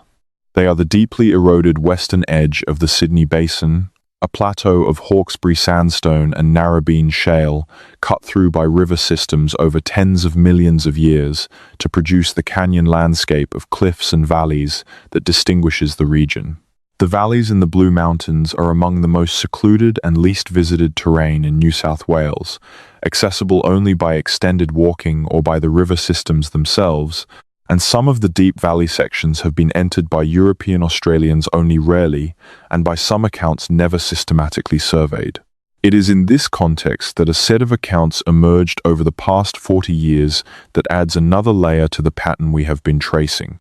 These accounts come from bushwalkers, canyoners, and recreational explorers who have spent time in the deep valleys of the Blue Mountains and who have occasionally encountered things in those valleys that they have recorded in bushwalking journals, online forums, and in some cases, formal communication with authorities. The accounts are informal, and the observations they describe have not been the subject of any scientific investigation that I have been able to find. They are, in this sense, the most speculative category of evidence in the argument I am making, but they are consistent with the pattern in ways that would be difficult to explain by coincidence, and they add a geographical dimension that the construction record evidence, confined largely to the metropolitan area, cannot provide. The most detailed and most frequently cited of these bushwalking accounts was written by a walker named James Aldrich, posted on a now-archived bushwalking forum in 2007, and subsequently republished with the author's permission on several other platforms. Aldrich was an experienced canyon explorer who had been walking in the Blue Mountains for approximately 15 years at the time of writing, and he wrote with the practical precision of someone accustomed to describing terrain in terms that would be useful to other walkers. His account describes an experience in a deep canyon valley in the southern portion of the Blue Mountains that is accessible only by a multi-day walk, and that, at the time he visited, had no established walking track. In this valley, at a point where the canyon narrowed and the cliff walls rose to approximately 60 meters on either side, Aldrich and his companion came across a section of cliff face on the eastern wall that showed what he described as a series of horizontal grooves cut into the sandstone at regular intervals, beginning at approximately shoulder height and rising to approximately 5 meters above the valley floor. The grooves were consistent in their dimensions, approximately 20 centimeters wide and 10 centimeters deep, and consistent in their spacing, separated from each other by approximately 45 centimeters. They ran along the cliff face for a distance he estimated at 12 to 15 meters, before disappearing around a bend in the canyon that he and his companion were not able to follow safely. Aldrich's interpretation of what he saw was cautious. He did not claim that the grooves were necessarily pre-colonial or that they necessarily had any specific purpose. He noted that they were not consistent with any natural erosion pattern he was familiar with in Blue Mountains sandstone, and that the consistency of their dimensions and spacing was striking. He photographed them with what he described as the best camera he had available, which was a compact digital camera, and the photographs he reproduced in his forum post show the features he described, though the image quality is not sufficient to permit a detailed, independent analysis. What is significant about Aldrich's account is not any single feature of it, but the combination of elements he describes. Regular groove features cut into a cliff face at consistent depth, width, and spacing, in a location that is not easily accessible and that has not been subject to any known construction activity. In isolation, the account could be attributed to natural erosion along joint planes in the sandstone, which can occasionally produce regular-looking features. In the context of the pattern we have been building, it adds a data point in a different geographical location, but with a family resemblance to the other finds that is hard to set aside. The family resemblance is the consistency. The language of consistency, regularity, and non-natural character appears in accounts from the inner Sydney CBD, from Pyrmont and Glebe, from Balmain, from the harbour, from the Hills District tunnel records, and now from a remote canyon valley in the southern Blue Mountains. The accounts span a century and a half. They were produced by engineers, construction workers, geophysicists, dredging crews, and recreational walkers. They have not been in contact with each other except in the limited sense that some of the more recent ones were written by people who had read some of the earlier ones. But their consistency in the character of what they describe is not easily explained by contamination between the accounts, because the earliest accounts predate any context in which such contamination could occur. Let us think about what it would mean, at a practical level, for this consistency to be explained by the most obvious alternative hypothesis, which is that all the described features are natural geological features that have been misidentified by untrained or insufficiently attentive observers. This hypothesis requires that, across 160 years of separate observations by engineers, construction workers, and geophysicists, all of whom were sufficiently trained to describe the features using specific technical vocabulary, all of whom were in professional contexts where accuracy was valued, none of whom had any obvious personal stake in the interpretation of what they found, and some of whom used the precise terminology of professional geology, the consistent description of right-angled, smooth-walled, regular, spatially organized features was produced by misidentification of natural sandstone features that engineers and geophysicists would normally recognize as natural. This is not impossible. Engineers and geophysicists misidentify features. Professional observers in the field, under pressure of time and other priorities, make errors. But the hypothesis that this has occurred consistently across all the described cases, in each instance producing a misidentification in the same direction, toward the perception of regularity and human modification rather than away from it, is a hypothesis that requires a considerable number of independent errors to have been systematically skewed in the same direction. The simpler hypothesis, that the features are being described accurately and that they are genuinely different in character from the surrounding natural sandstone, is not more exotic in its requirements. It requires only that the accounts are approximately correct, which is the default assumption we apply to professional observations in other contexts. We apply that default assumption selectively, and the selection reflects the prior assumptions we bring to the evidence. If a geophysicist files a technical note saying that a radar anomaly shows spatially organized internal structure inconsistent with natural geology, and the anomaly is in a context where we already expect to find human construction, such as an urban site being assessed for development, we would take the technical note seriously and commission the investigation it recommends. We take the technical note less seriously when the anomaly is at a depth or in a context that does not fit our existing model of what should be there. The assessment of the technical observation is shaped by the model, and the model is what the accumulation of evidence should be challenging. At some point, the accumulation of evidence becomes sufficient to constitute a prima facie case for investigation, regardless of the existing model's expectations. The question is where that point is, and who gets to decide when it has been reached. In 2023, a small collaborative research group was formed between researchers from the University of New South Wales, the University of Sydney, and representatives of the Metropolitan Local Aboriginal Land Council and the La Perouse Aboriginal Community Consultative Committee.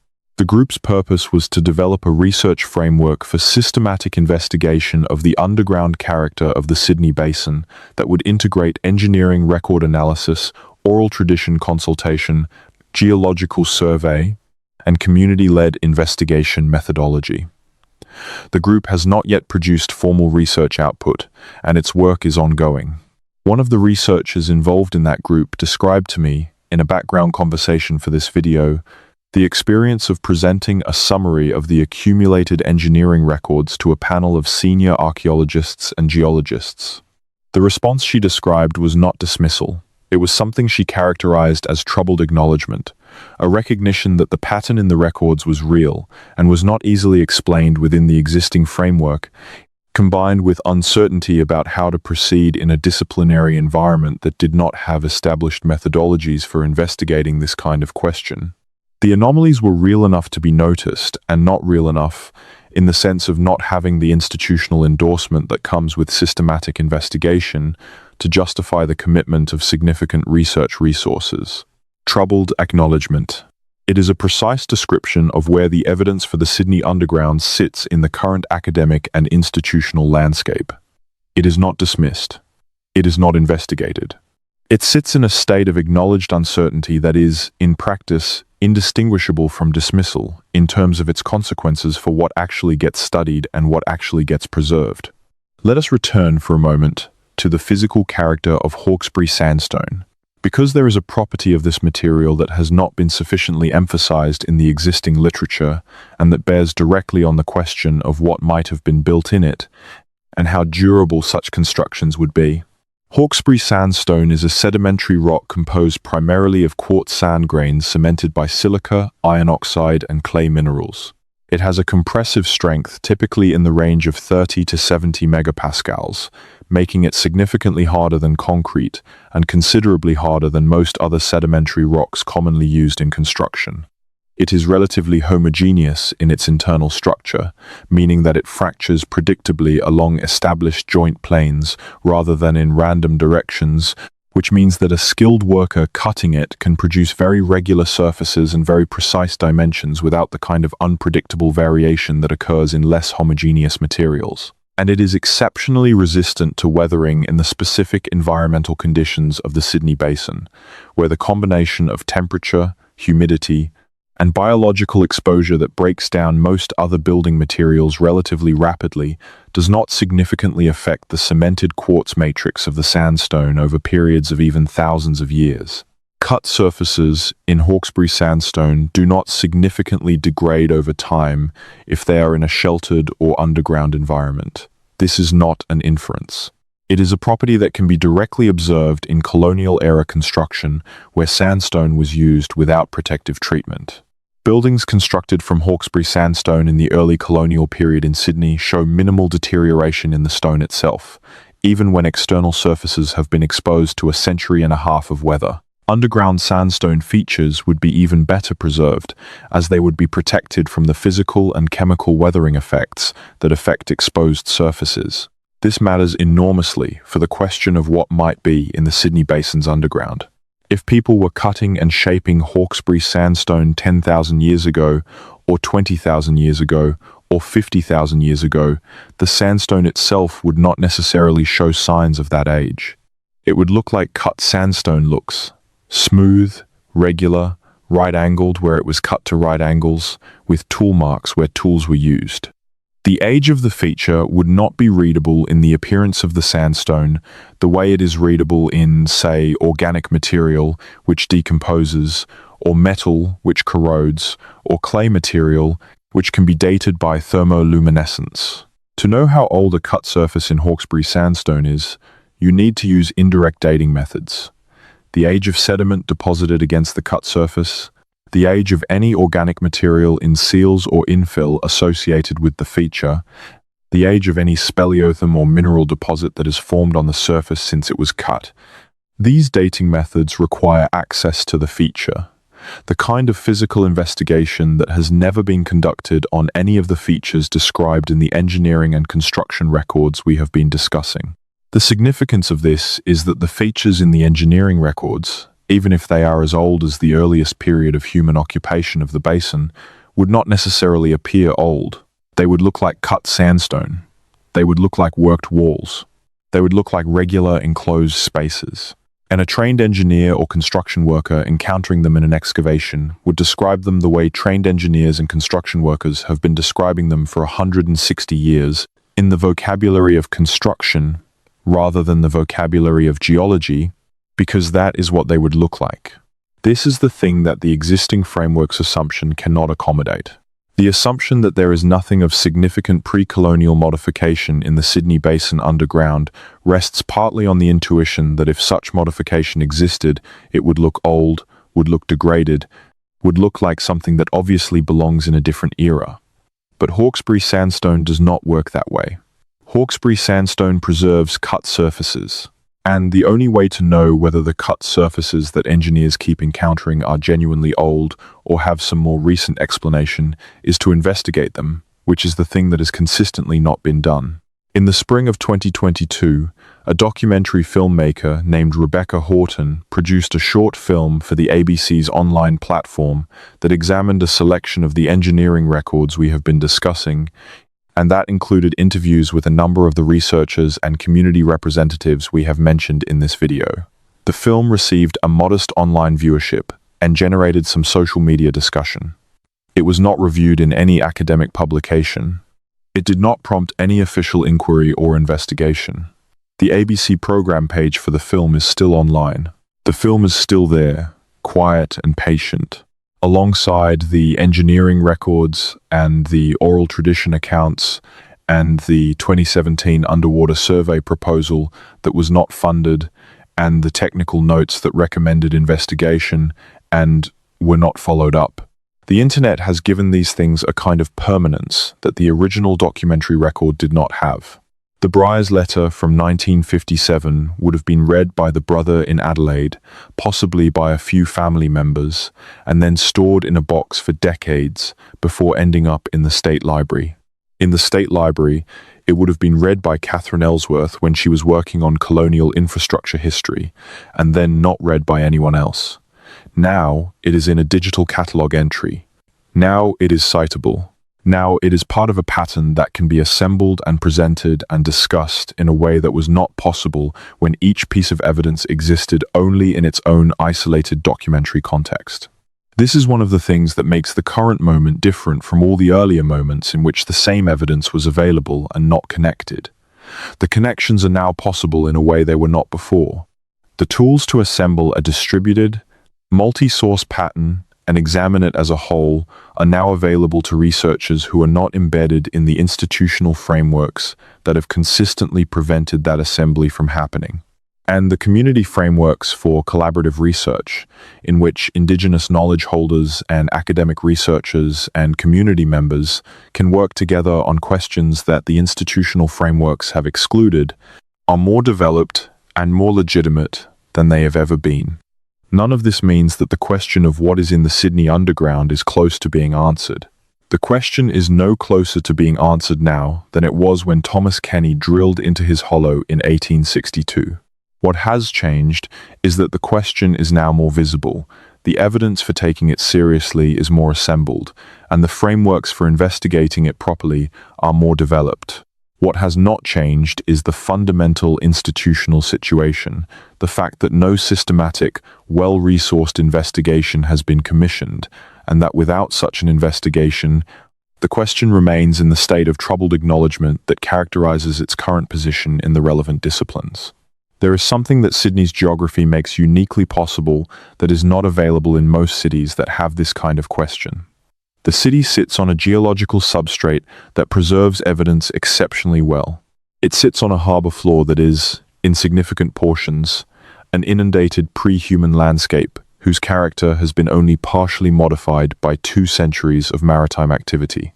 It has a documented population of geophysicists, archaeologists, engineers, and community researchers who are aware of the question and who have produced frameworks for investigating it. And it has, as its most distinctive characteristic, a community of custodians whose knowledge of the place goes back 50,000 years and whose oral tradition has already been shown to encode accurate information about geological history on timescales that dwarf anything the engineering record covers. This last point deserves emphasis because it is often not adequately appreciated in discussions of this kind. The Gadigal, Wangal, Cadigal, and other Eora Nation communities are not historical artifacts. They are living communities with active governance, active cultural institutions, and active involvement in decisions about how their country is managed and researched. The tradition of knowledge that Susan Yates's informants articulated in the 1980s about made spaces and worked places in the ground beneath Sydney is not a dead tradition. It is a living one, held by people who are here now and who are part of ongoing conversations about what should be investigated, how, and by whom. Any investigation of the Sydney Underground that is not conducted in genuine partnership with those communities would be, by any serious standard, inadequate. Not only because of the ethical and legal dimensions of research on traditional country, but because the communities hold knowledge that the engineering records, the geological data, and the academic literature do not contain, knowledge that is essential for designing a meaningful investigation and for interpreting whatever that investigation finds. The oral tradition material is not an optional supplement to the physical evidence. It is part of the evidence, and it is, in some respects, the most complete and the most continuously maintained part of it. There is a question that this video has been circling from the beginning, and it is time to address it directly. What is the Sydney Underground? What are the features that engineers and construction workers have been encountering and not pursuing for 160 years? What are the parallel formations on the harbour floor that the 2017 survey proposal wanted to investigate? What are the made spaces and worked places that the oral tradition describes? What is the pale, grey, high-strength, spatially organised material in the metro tunnel anomaly? The honest answer is that we do not know. We do not know, because the investigation that would tell us has not been conducted. Any specific claim about what these things are would be speculation, and this video has tried throughout to be clear about the line between evidence and speculation. The evidence supports the conclusion that there is something in the Sydney Basin's underground and in the harbour substrate that does not fit the existing framework's account of the pre-colonial landscape.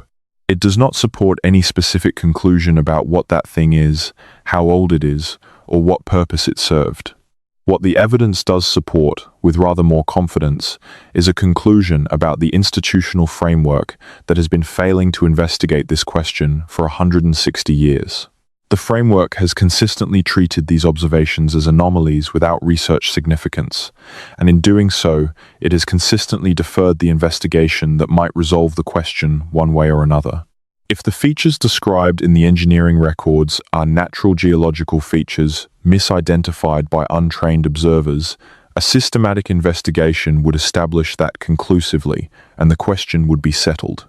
If they are something else, a systematic investigation would begin to characterize what they are and might initiate a conversation about what that means for our understanding of the Sydney Basin's pre-colonial history.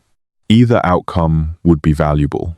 The current outcome, in which the evidence accumulates and the investigation does not occur, is valuable to no one except to those who prefer that the question not be asked.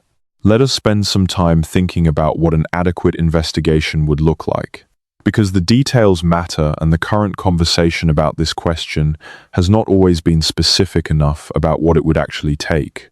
A first phase of investigation would involve the assembly and systematic analysis of the existing documentary record, the kind of work that this video is attempting in summary form, but that would need to be done by a multidisciplinary team with full access to engineering archives, Transport Authority records, Maritime Authority dredging logs, and the relevant academic and community-held oral tradition documentation. This phase would not require significant funding.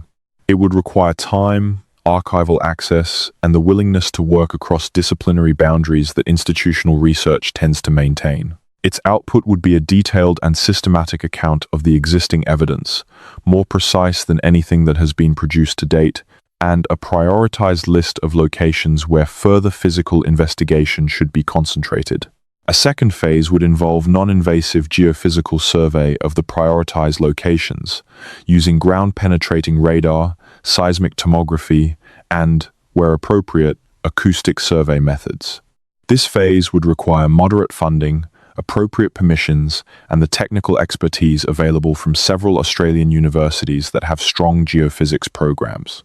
Its output would be a detailed characterization of the subsurface physical character of the surveyed areas, which would either confirm the presence of anomalous features at the locations identified in the documentary record or indicate that the documentary accounts were not reflected in the physical reality. A third phase, contingent on significant results from the second, would involve targeted physical investigation of confirmed anomaly locations, using minimally invasive excavation methods where appropriate, and, where the features are accessible, direct physical inspection and sampling for dating analysis. This phase would require significant funding, the involvement of specialist archaeologists and geochronologists, and close collaboration with community representatives at every stage of the planning and execution.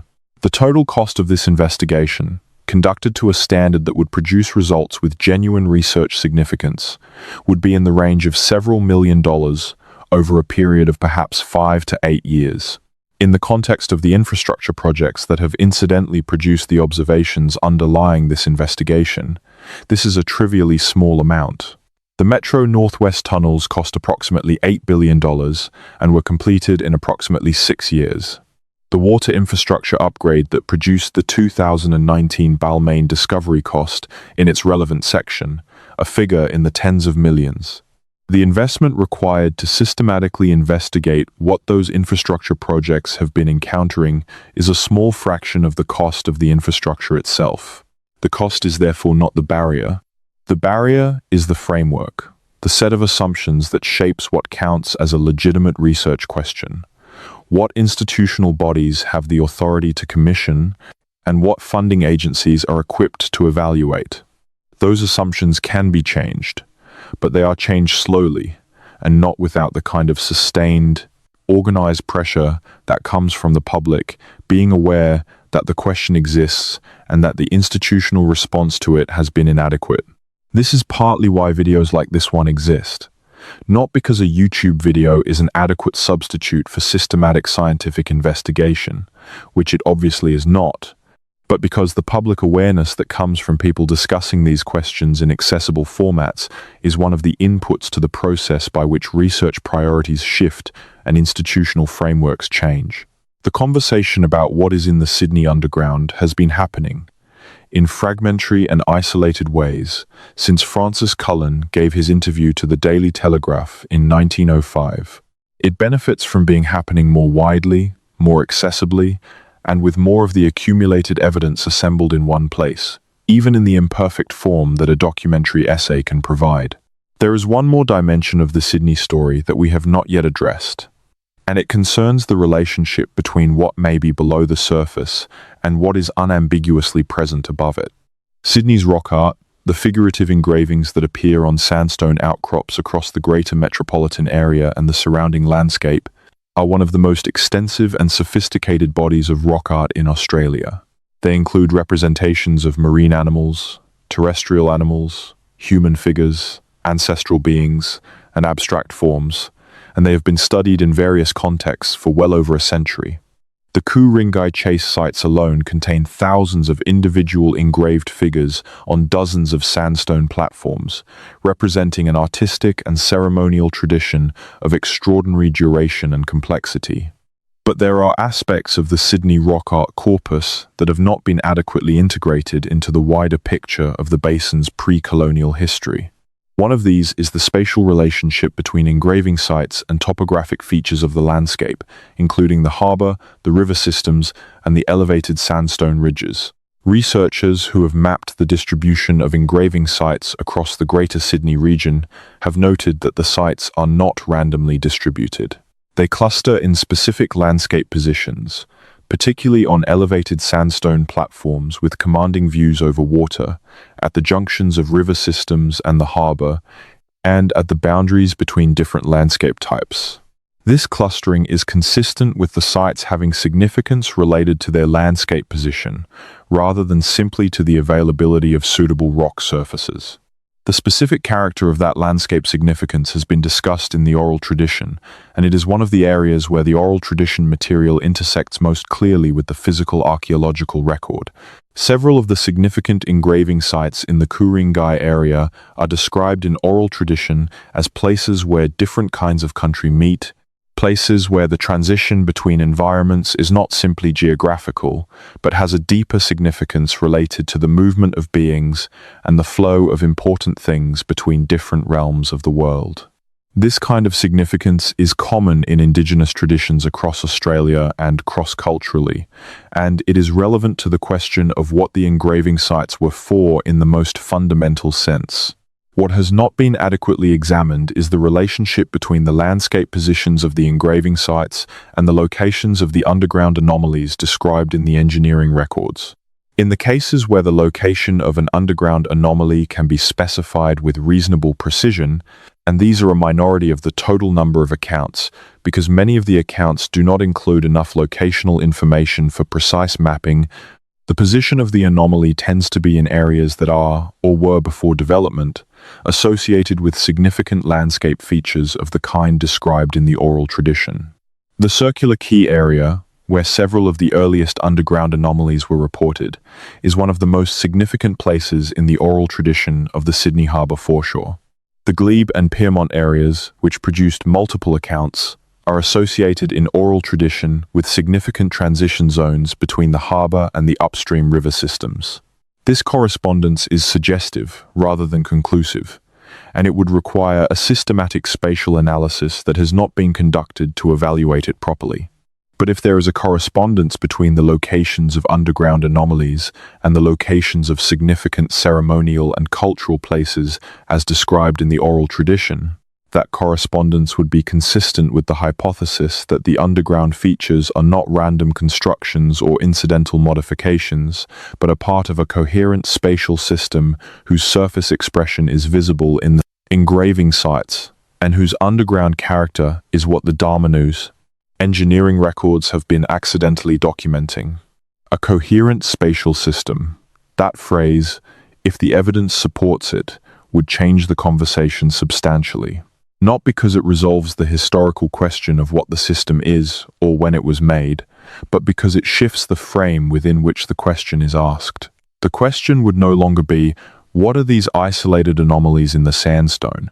It would be, what is the relationship between these features and the broader cultural geography of the basin, and what does understanding that relationship tell us about the pre-colonial history of one of the most important landscapes in Australia? That is a question worth asking. It is also a question that the existing institutional frameworks have not asked, because asking it requires combining evidence that lives in incompatible categories in the engineering archive and in the oral tradition and in the rock art literature and in the geological survey data, and seeing them together as parts of a single, complex, ancient, and still partially present reality. The city of Sydney rests on something it has not looked at. That sentence has been true since the day the colonial administration arrived in 1788 and began treating the landscape as an empty foundation for a new city. It has remained true through the sewer tunnels of the 1870s and the city circle excavations of the 1920s and the urban renewal of the 1960s and the metro tunnels of 2024. Every time the ground has been opened, the same vocabulary has emerged from the people who opened it. Regular, worked, shaped, right-angled, smooth, non-natural, spatially organized. And every time, after the notation, the same institutional response has followed. No further investigation conducted. The stones beneath Sydney are patient. The oral tradition that describes them has been patient for 50,000 years. The archive that has been accumulating their accidental documentation has been patient for 160. The question is whether the institutions that are nominally responsible for understanding this landscape are capable of developing the equivalent patience, the willingness to sit with a question long enough to invest in answering it rather than absorbing it into the category of things that do not fit and therefore do not matter. There is a particular quality to the silence that follows every one of these finds. It is not the silence of a question settled. It is the silence of a question deferred.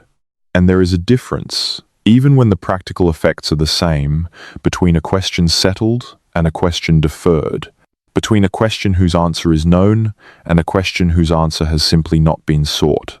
Sydney's underground is a question whose answer has not been sought, and the accumulated record of not seeking it is itself a significant historical document, one that tells us as much about the institutions that produced it as it does about the sandstone they have been cutting through. What does the deeper city look like? What is in the worked stone that construction workers keep breaking through into? What were the parallel formations on the harbour floor doing there before the dredging operations displaced them? What does the old civil engineer's photograph, sitting on a phone in a suburb of the inner west, actually show? What were the rows of rooms that ran along under the Piermont block in Agnes Harrington's 1968 account? What did Walter Byers smell, standing in a room with smooth, right-angled walls at 8 meters below glebe? We do not know. That is the honest statement. After 160 years of accidental documentation and systematic non-investigation, after dozens of independent accounts and several formal recommendations for investigation that were not followed up, after 2 ARC funding refusals and a documentary film and a collaborative research group still in its preliminary stages, after all of it, we do not know what is in the Sydney Underground. The evidence is sufficient to say that something is there. It is not sufficient to say what.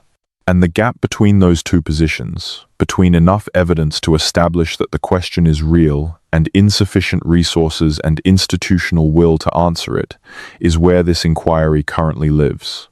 It is worth noting, as a final observation about the shape of this situation, that the question of what is in the Sydney Underground is not only a historical question, it is a present question. The infrastructure excavations are continuing, the tunnel boring machines are still running, the stormwater upgrades and water main replacements and foundation excavations are proceeding as they always have, on schedule, with the goal of completing the work and moving on. Somewhere in the next few years, in one of those excavations, another crew will break through into another feature that does not fit the existing framework. Another engineer will write it up carefully. Another recommendation for investigation will be filed. And it will, unless something changes, not be investigated. Unless something changes, that phrase carries the entire weight of the argument. Something needs to change for the pattern to break. And what needs to change is not primarily technological or scientific. The tools for investigation exist. The knowledge for interpretation exists, held in the communities whose connection to this country goes back to times the colonial record cannot reach. What needs to change is the framework, the set of assumptions that determines what counts as worth investigating, who gets to decide, and what resources are available to support the decision when it is finally made. Sydney goes deeper than it shows. That is the story that the Accidental Archive has been telling, in one form or another, since 1862. It is a story that the stones already know and that the oral tradition has preserved, and that the engineering records have been documenting without intending to. It is a story that is waiting, with the particular patience of stone and memory, for the institutions and the researchers and the community partnerships and the political will to catch up to what has already been found. The digging has been going on for a long time. The question is when we will start paying attention to what we are digging through. There is a last thing worth saying about the character of this evidence, and it concerns the way it accumulates in the imagination rather than simply in the record. When you read through the construction accounts and the engineering reports and the personal letters and the oral tradition summaries, what builds is not simply a list of anomalous finds. It is something more like a texture, a sense of a city that has depth in the literal sense, that goes down through layers of human history, that the surface-level city does not acknowledge, and the institutional frameworks have not learned to see. Every time you walk through the Rocks District, past the sandstone curbs and the colonial buildings, and the tourist shops and the harbour views, you are walking over something whose character is unknown and whose investigation has been deferred for 160 years. Every time you ride the city circle between St. James and Museum, you are passing through the sandstone that R.W.B. described in 1926, through the zone whose pale, grey, spatially organized infill remains undetermined. Every time you look at the harbour, at the water that is beautiful, and that the city has been built around, you are looking at a drowned landscape whose pre-inundation character is remembered in an oral tradition 50,000 years old and is hinted at in the dredging records of 1938. Cities are not what they show you at street level.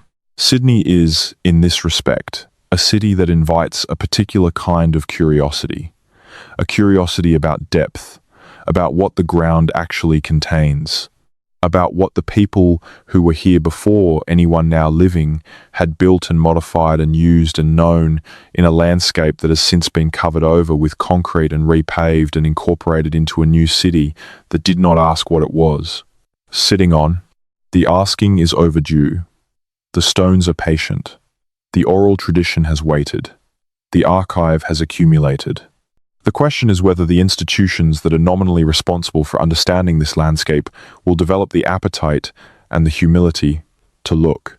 Sydney goes deeper than it shows, and the deeper you dig into it, the stranger it gets, and the more it asks you to consider the possibility that the story you have been told about this place is a very recent story, a very thin story, a story that sits on the surface of something much older, much deeper, and much more complex than any history book has yet had the occasion to describe. There are things in the sandstone beneath this city that have not been named. There are features in the harbour floor that have not been investigated. There are traditions of knowledge about this landscape that have been maintained for longer than most of the world's written records have existed. and that describe made spaces and worked places in the ground with a consistency and a specificity that the engineering records, when they accidentally break through into those spaces, tend to confirm in the vocabulary of professional engineering rather than oral tradition. This is the summary of the evidence, not proof, not a settled conclusion, but a pattern documented across 160 years of independent accounts, consistent in its vocabulary and in the character of what it describes, located in a geological substrate that preserves evidence exceptionally well, and supported by an oral tradition of extraordinary depth, a pattern that points toward the need for systematic investigation, a pattern that the existing institutional frameworks have not yet chosen to take seriously as a research priority, a pattern that the stones themselves seem content to wait for someone to follow to its conclusion. The archive does not forget. It only waits for someone to read it with the attention it deserves. And Sydney, in this respect, is a city whose archive has been waiting for a very long time. There is nothing further to add. The evidence is what it is. The question is real. The investigation is overdue. The stones are patient. And somewhere below the street you are walking on, if you happen to be in Sydney, or below the streets of a city that has been built over a landscape it has not looked at, the sandstone holds what it has always held. The record of what was there before the concrete, before the colonial surveys, before the ships came into the harbour, and the administration began treating the landscape as an empty space waiting to be filled with a new city's ambitions. What was there before, that is what we do not know. And what we do not know is the deepest thing about Sydney, deeper than the metro tunnels and deeper than the harbour floor and deeper than any construction crew has yet reached, and it is waiting. With the patience of 50,000 years of continuous human memory and the patience of 230 million years of compressed sandstone, for the moment when someone with the resources and the will and the right partnerships decides that it is time to look. That moment has not yet come, but the evidence that it should is now, at least, assembled in one place. Rest well. The city above you goes deeper than you know, and the question of what it is sitting on is one of the most interesting things about the world you live in, wherever you are listening from tonight. Before we close the door on this inquiry, there is more to say, and the more is important. We have traced the pattern of underground anomalies through the engineering record, through the oral tradition, through the acoustic and geophysical data, and into the specific character of the rock and its preservation properties. But there is a comparative dimension to this argument that we have not yet addressed, and without it, the Sydney question sits in isolation when it would be better understood as part of a larger pattern of inquiry that is occurring in multiple places simultaneously, and that is, in each of those places, encountering the same institutional resistance and the same framework limitations. The most directly relevant parallel is the work being conducted in the Greater Kimberley region of northwestern Australia, where a combination of Indigenous-led research, university partnership, and community-controlled data management has produced a body of evidence for pre-colonial landscape modification that is considerably further advanced than anything available in the Sydney context. The Kimberley research did not begin as research into underground modification. It began as a broader project to document and understand the Guion rock art, which is among the oldest and most complex figurative rock art in Australia, with some images dated to approximately 12,000 years before the present, and others possibly much older. The project, developed over 20 years of collaboration between researchers and multiple Kimberley language groups, has produced evidence for a pre-colonial cultural landscape of extraordinary complexity, including evidence for water management infrastructure, land modification on a significant scale, and, in a small number of cases, subsurface features that the community researchers have described as consistent with deliberate underground construction. The Kimberley evidence is not directly relevant to the Sydney question in the sense of establishing a general pattern of pre-colonial underground modification across Australia. The geological context is entirely different. The time periods may differ substantially, and the cultural traditions involved are those of entirely different communities, with their own distinct histories and knowledge systems. What the Kimberley work is relevant to is the demonstration that systematic, community-led investigation of exactly these kinds of questions is possible, produces significant results, and is valued by both the communities involved and, increasingly, by the academic research community. The methodological framework developed in the Kimberley context, in which Indigenous community members and academic researchers work together with community-determined protocols for knowledge management and publication, is directly applicable to the Sydney context and would be the appropriate framework for the investigation we have been describing. There is a second parallel that is closer to home and that has been discussed in Australian academic circles with more frequency than the Sydney Underground question, though it has not yet achieved the level of public awareness that it deserves. This is the question of pre-colonial earthworks and landscape modification in the Murray-Darling Basin, the river system that drains the southeastern interior of the continent.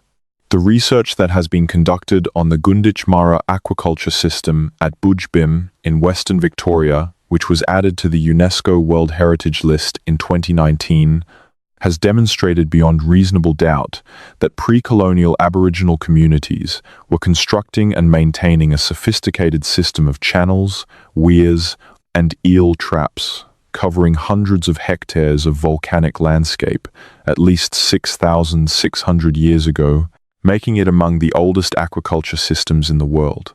The significance of the Budj Bim system for our purposes is not primarily its age, though its age is extraordinary by any standard. It is the scale and complexity of the construction, and the fact that for most of the period since European settlement, the system was interpreted by the relevant authorities as a natural geological feature rather than a constructed one. The basalt channels and weirs of the Budj Bim system are made of a very different material from Hawkesbury sandstone, and they present differently in the landscape. But the pattern of institutional interpretation, in which a complex pre-colonial construction was described as a natural feature and not investigated as a human construction, is structurally identical to what we have been tracing in Sydney. The Budj Bim system was eventually recognized for what it is through a combination of Indigenous community advocacy, sympathetic academic research, and a changing institutional environment that had become more receptive to the possibility of significant pre-colonial engineering. The community knowledge that described the system as a construction and provided detailed information about its historical use was essential to this recognition, and it preceded the academic recognition by many decades. The Gunditj Mara people knew what Budj Bim was. The academic and institutional recognition came later, much later, and it came partly because the community kept insisting on the accuracy of their own knowledge, even when that knowledge was inconsistent with the institutional framework's assumptions. There is a lesson in this for the Sydney Underground question that is both encouraging and sobering. Encouraging because Budj Bim demonstrates that institutional recognition of major pre-colonial engineering is achievable, that communities can succeed in having their knowledge of the landscape taken seriously on its own terms, and that the research framework can shift when the evidence is assembled and the advocacy is sustained. Sobering because the Budj Bim recognition took many decades, involved enormous effort from the Gunditj Mara community and their supporters, and required the accumulation of academic evidence that the institutional framework found credible within its own terms. The Sydney question is earlier in this process, and there is no guarantee that it will follow the same trajectory, particularly given the greater complexity of the urban context and the degree to which the physical evidence has been disrupted by construction activity. What the Budj Bim parallel suggests most directly is that the outcome of the Sydney Underground question depends, more than anything else, on the relationship between the Gadigal and other Eora Nation communities and the research institutions that would need to be involved in any systematic investigation. If that relationship develops in the way that the Gunditj Mara relationship with researchers developed over the long period leading to Budj Bim's recognition, the Sydney question may eventually achieve the kind of serious institutional attention it deserves. If it does not, the pattern we have been tracing in the engineering records will continue to accumulate, and the stones beneath the city will continue to be patient. Let us return to a specific thread of evidence that we have not yet fully traced, because it illustrates something important about the distribution of the underground anomalies and about the kind of systematic pattern that a genuine investigation would need to characterize. This is the question of access routes, meaning the question of whether the various features described in the engineering records are isolated from one another or are connected as part of a larger system. The accounts we have discussed describe features at a range of locations across the Greater Sydney area: the Rocks District in the CBD, the Western Harbour foreshore, including Pyrmont and Glebe, the Inner West, Balmain, the Hills District further to the northwest, and the Southern Blue Mountains Canyon Country. These locations are spread over an area of perhaps 40 by 50 kilometers, and they are described in accounts separated by periods of decades. The question of whether the features at these various locations are connected, in the sense of being part of a larger network of underground spaces and passages, is one that the existing evidence cannot answer. There is no account in the engineering records that describes a connection between features at different locations, and no account that provides evidence of any kind about the horizontal extent of the features beyond what is visible in the excavation face that reveals them. But the question of connectivity is worth raising, because it is the kind of question that would be central to any systematic investigation, and because the geological character of Hawkesbury sandstone makes connectivity of underground features, if they exist, both technically possible and physically plausible in ways that would not apply to many other geological substrates. Hawkesbury sandstone has a well-defined system of joint planes, the internal fracture planes along which the rock tends to cleave under stress, that run in consistent orientations across the Sydney Basin. These joint planes define the directions in which the sandstone is most easily worked, and they also define the natural pathways through which air and water move through the rock.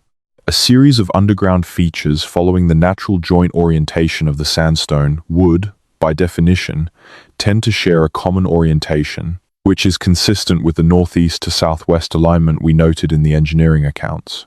The joint system of Hawkesbury sandstone in the Sydney Basin has been extensively documented by geological surveys and by the geotechnical data from the major tunneling projects.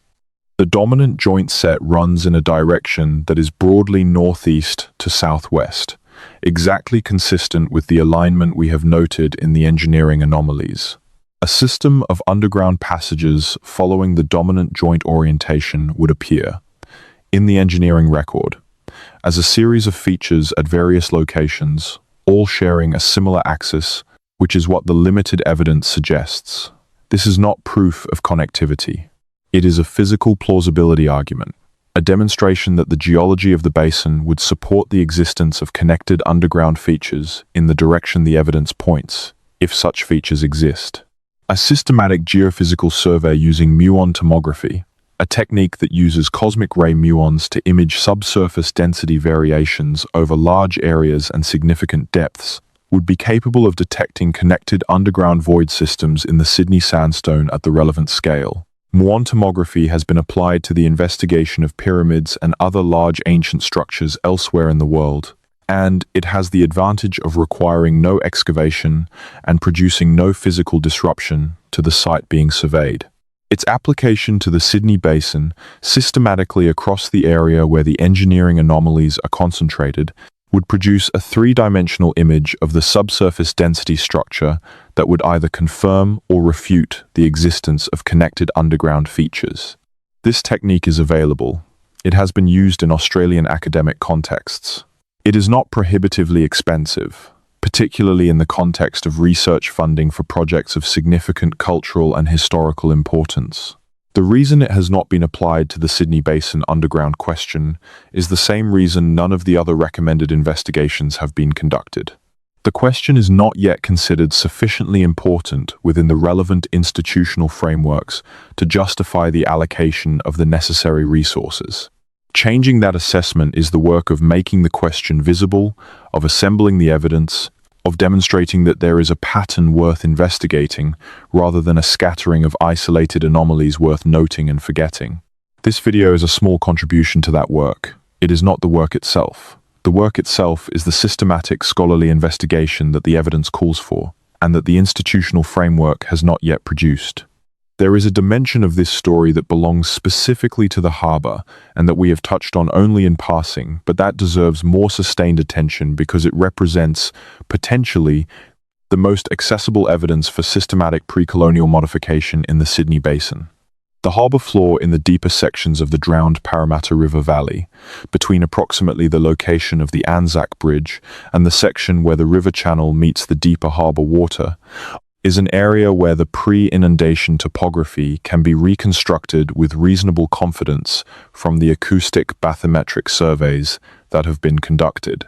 The reconstructed topography shows a valley floor that would have been, at the time of lowest sea level 20,000 years ago, a broad river floodplain flanked by low sandstone hills, with the river channel running approximately along what is now the deepest section of the harbour. At that lowest sea level stand, the area that is now the western harbour between the two bridges would have been perhaps 10 to 15 metres above the valley floor, in terrain that was well within the range of habitable and usable land.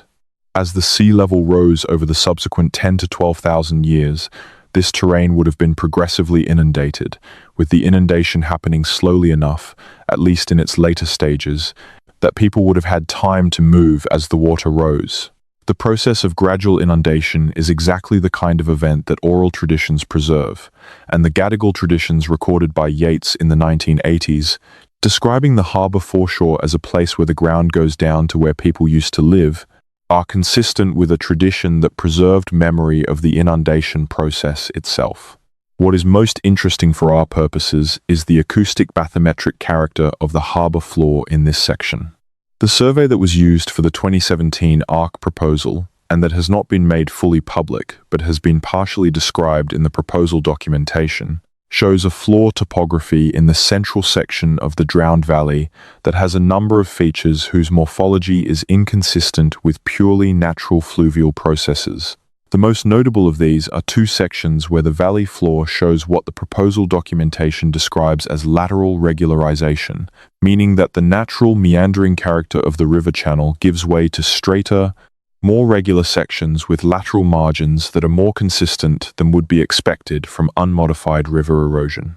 These regularized sections are located at positions that, in the pre-inundation topography, would have been approximately at the junctions of tributary streams with the main river channel, positions that are of particular hydrological significance and that, in comparable river systems elsewhere in the world, are associated with the construction of weirs and water management infrastructure.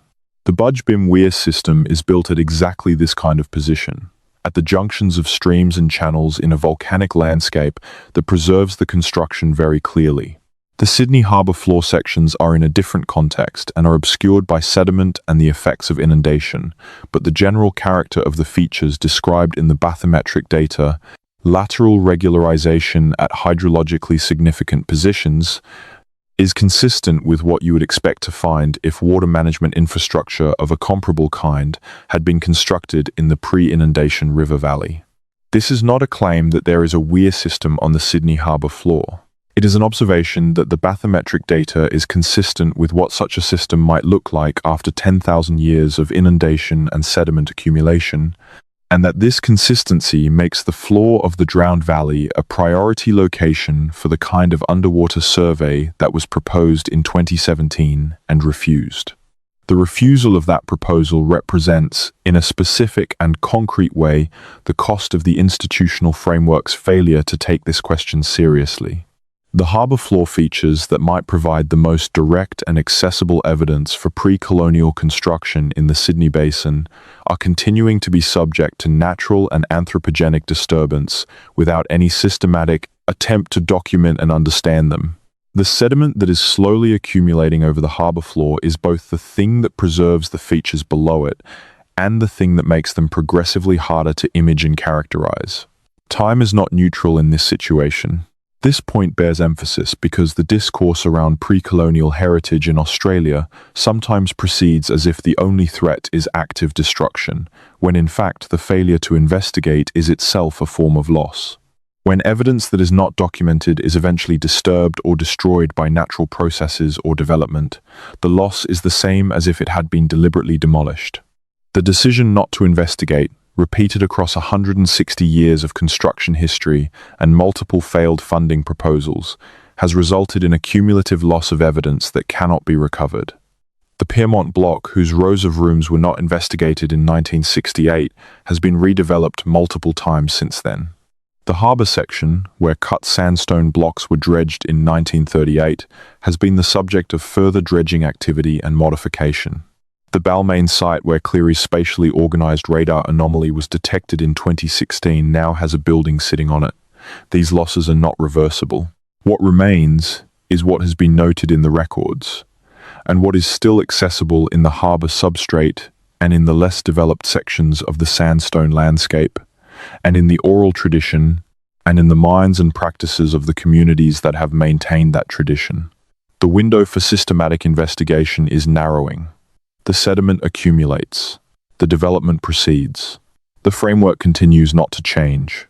There is a particular irony in the fact that Sydney, of all the cities that might have this question, is a city that has produced some of the world's most sophisticated marine technology, some of the world's most advanced geophysical surveying capability, and some of the world's most important and celebrated work in Indigenous Australian cultural history and archaeology.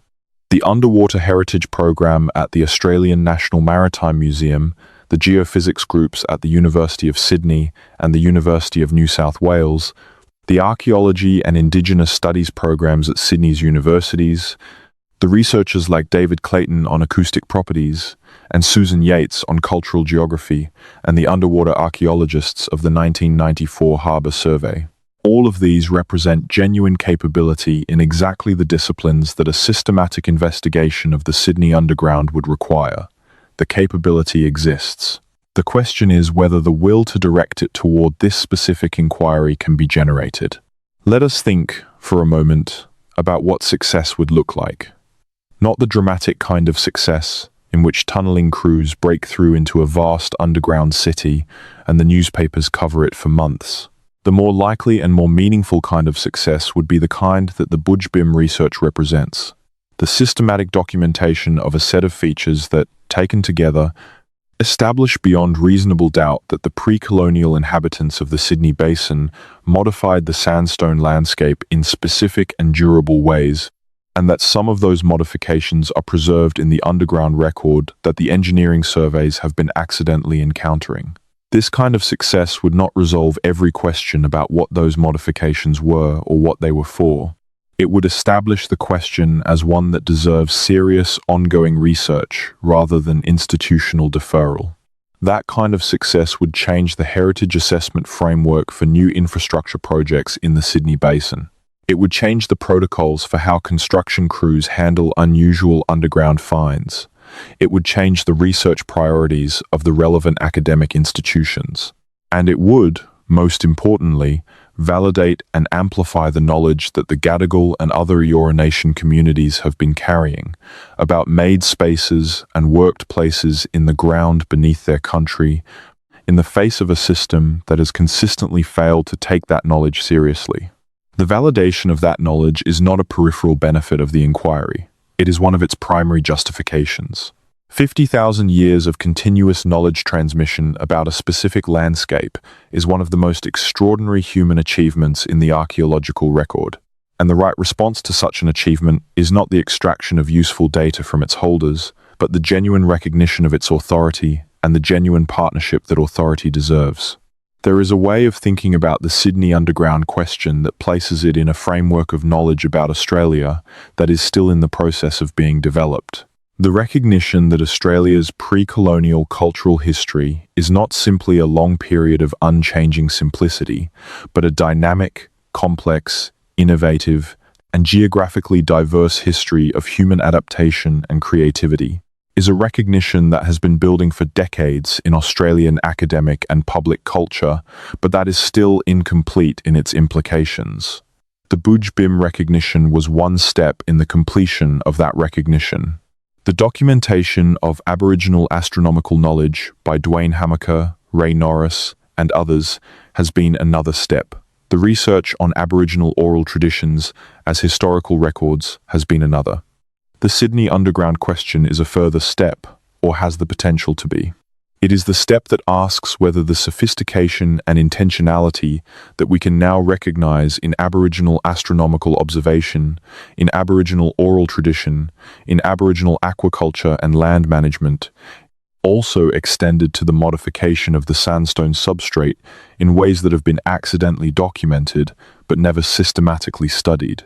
It is the step that connects the knowledge of the people who have been in this landscape for 50,000 years with the physical character of the landscape itself, in the most literal sense of looking at what may be in the rock beneath the city and asking whether it reflects that knowledge in material form. That connection, if it can be established, would be among the most significant findings in the study of Australian cultural history. It would not be a finding about ruins or lost civilizations, a framing that tends to imply the absence of any living connection to what is being found. It would be a finding about the deep continuity between the physical landscape and the cultural landscape, a continuity that is still present in the oral traditions and the cultural geography of the Sydney communities, waiting for the physical investigation that would allow the two dimensions of the record to speak to each other directly. This is the deepest version of what the Sydney Underground question is asking, not what is down there, in the sensationalized sense of hidden tunnels and mysterious chambers. But what is the relationship between what has been found down there and what the people who have been here the longest already know? And what would the answer to that question mean for our understanding of the most fundamental question about this landscape, which is what it actually is, what it has been through, and what it contains? Cities are not only what they show at street level. Sydney is a city whose relationship with its own depth is still to be properly understood. The stones are patient. The oral tradition has waited. The archive has accumulated. The question is one of the most interesting things about this place on Earth, and it is waiting for the institutional will and the research resources and the genuine community partnership that would allow it to begin to be answered. In the meantime, the metro trains run through the pale, grey, spatially organised material at chainage 447 in the Hills District Tunnel, and the people on those trains look at their phones, and the sandstone holds whatever it holds, and the question waits, as it has been waiting for 160 years, for the moment when someone decides it is worth pursuing to its conclusion. Maybe that moment is closer than it has ever been. Maybe the accumulation of the evidence, the development of the community frameworks, the improvement of the investigative tools, and the growing public awareness that there is a real question here, are together creating the conditions in which an adequate investigation becomes not just possible, but unavoidable. Maybe the troubled acknowledgement of the current moment will give way to the committed investment of the near future. Maybe the archive will stop having to wait. Or maybe the stones will simply continue being patient. They have been at it for 230 million years. They can manage a few more decades if they need to. But the question is there. It is real. It is supported by 160 years of independent documentation from trained professional observers who had no stake in any particular answer. It is supported by an oral tradition of 50,000 years that describes the same landscape in the same vocabulary of made spaces and worked places.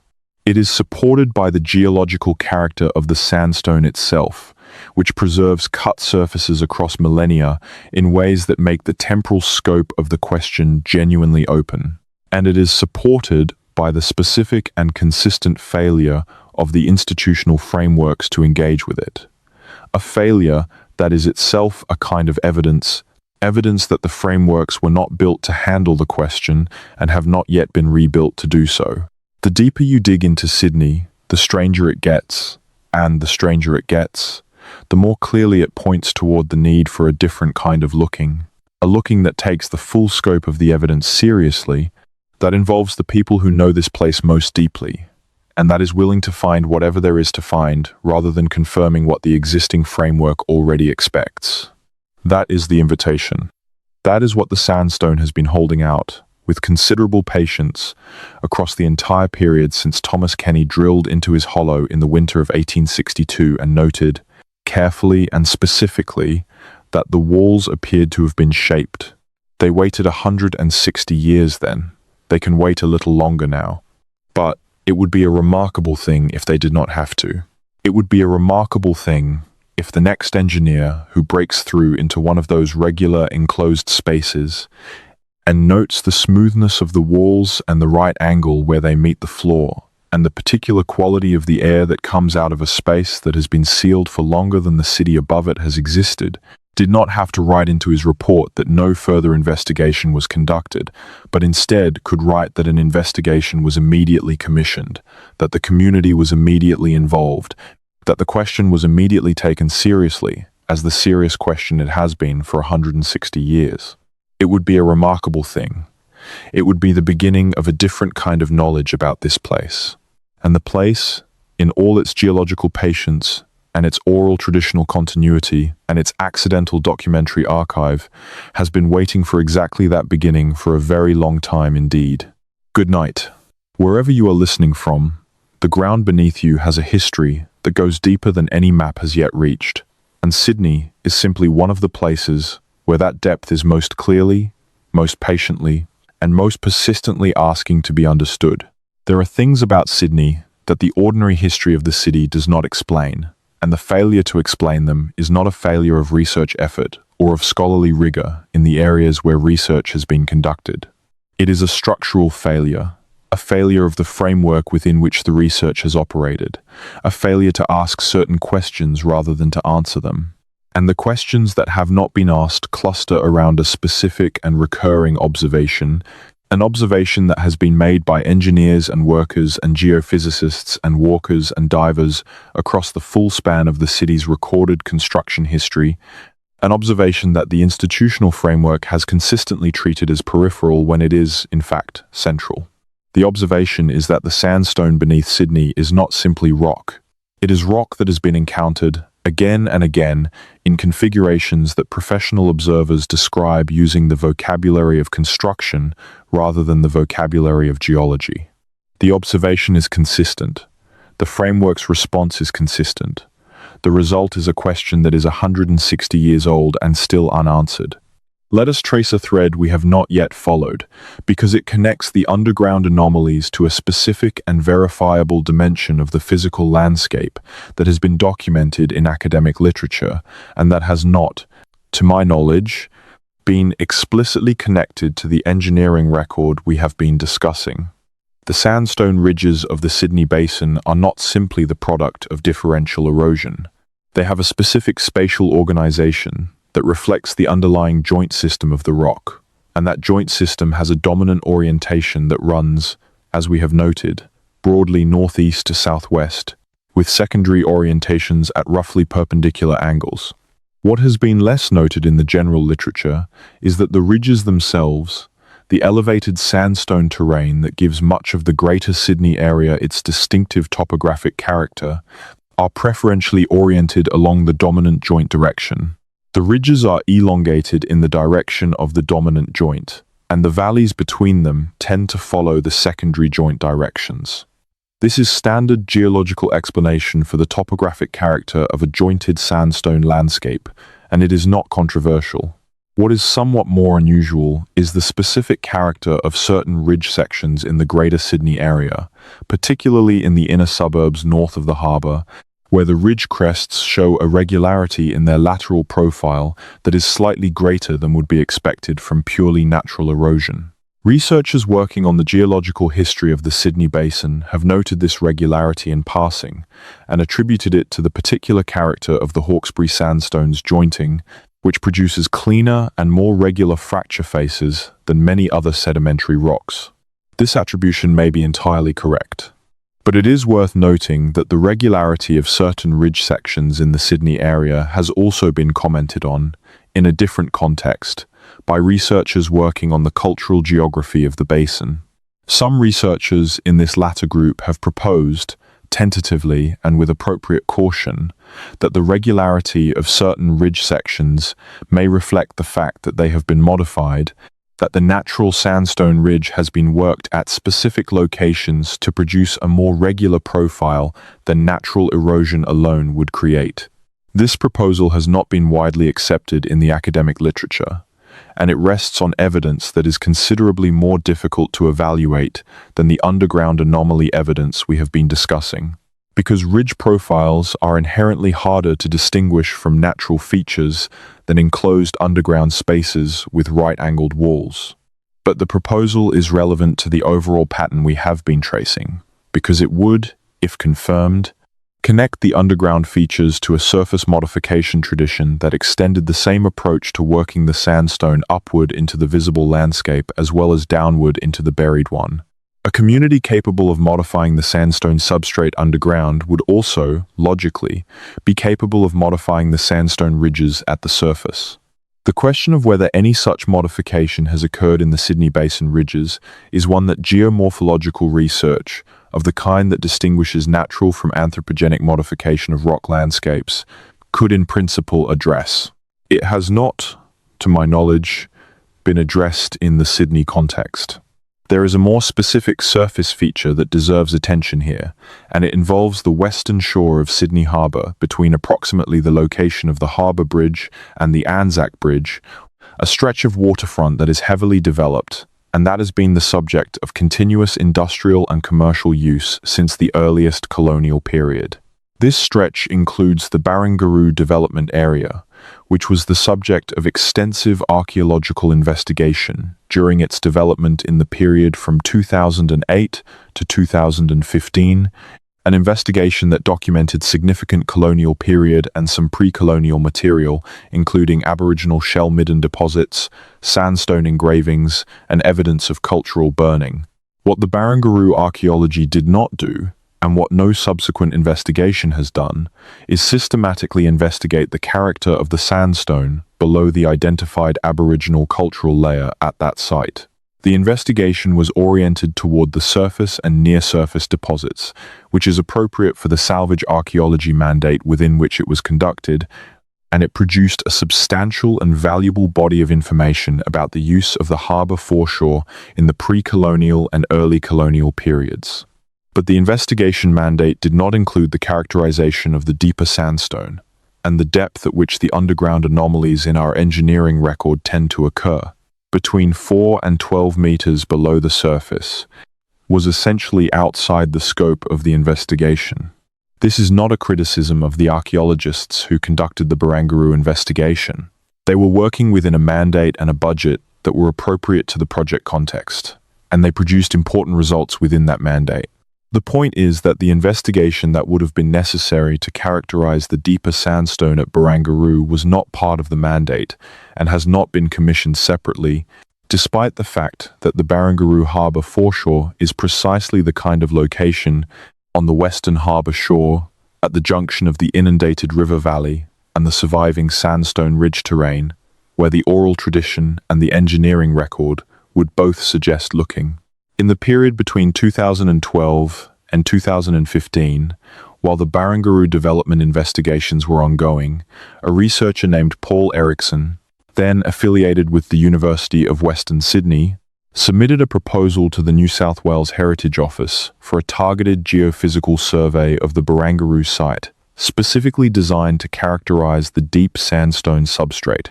The proposal noted the engineering record anomalies we have been discussing, the oral tradition material, and the geological character of the site, and it argued that a systematic radar and seismic survey of the deep sandstone at Barangaroo would either confirm the presence of anomalous features consistent with the engineering record or establish that the site did not contain such features, in either case providing significant information for the heritage assessment of the development. The proposal was not approved.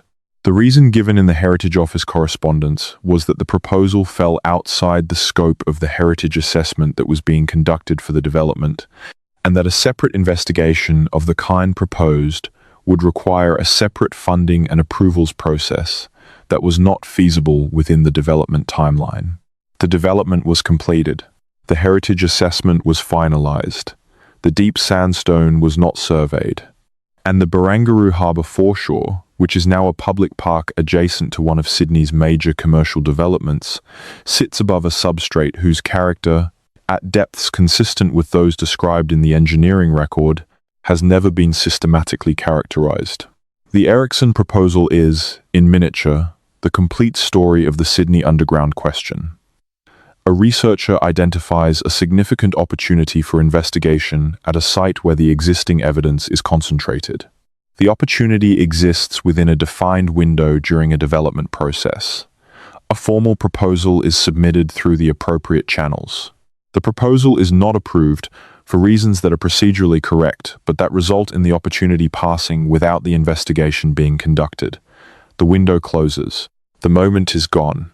This pattern has repeated itself at least 3 times in the documented history of the Sydney Underground question. The Erickson-Barangaroo proposal, the 2017 Ark Underwater Survey proposal, and a third proposal made in 2004 by the researcher Catherine Ellsworth, whose paper we cited in connection with the Kenny Field Notes, for an archival synthesis project that would have assembled the engineering record into a systematic form comparable to what this video has attempted. Ellsworth's proposal was for a 3-year research project at the State Archives of New South Wales, and it was refused by the Australian Research Council on the grounds that the evidence for a significant pre-colonial underground heritage in the Sydney Basin was insufficient to justify the investment. The evidence was insufficient to justify the investigation, because the investigation that would develop the evidence had not been conducted. 3 proposals, 3 refusals, 3 opportunities passed. The question is still there. The sandstone is still there. The oral tradition is still there. The archive is still there, accumulating. Let us think about the question of who bears the costs of the institutional non-response. The cost of not investigating is not borne equally or randomly. The communities whose knowledge and whose country is most directly implicated bear the cost in the most direct sense.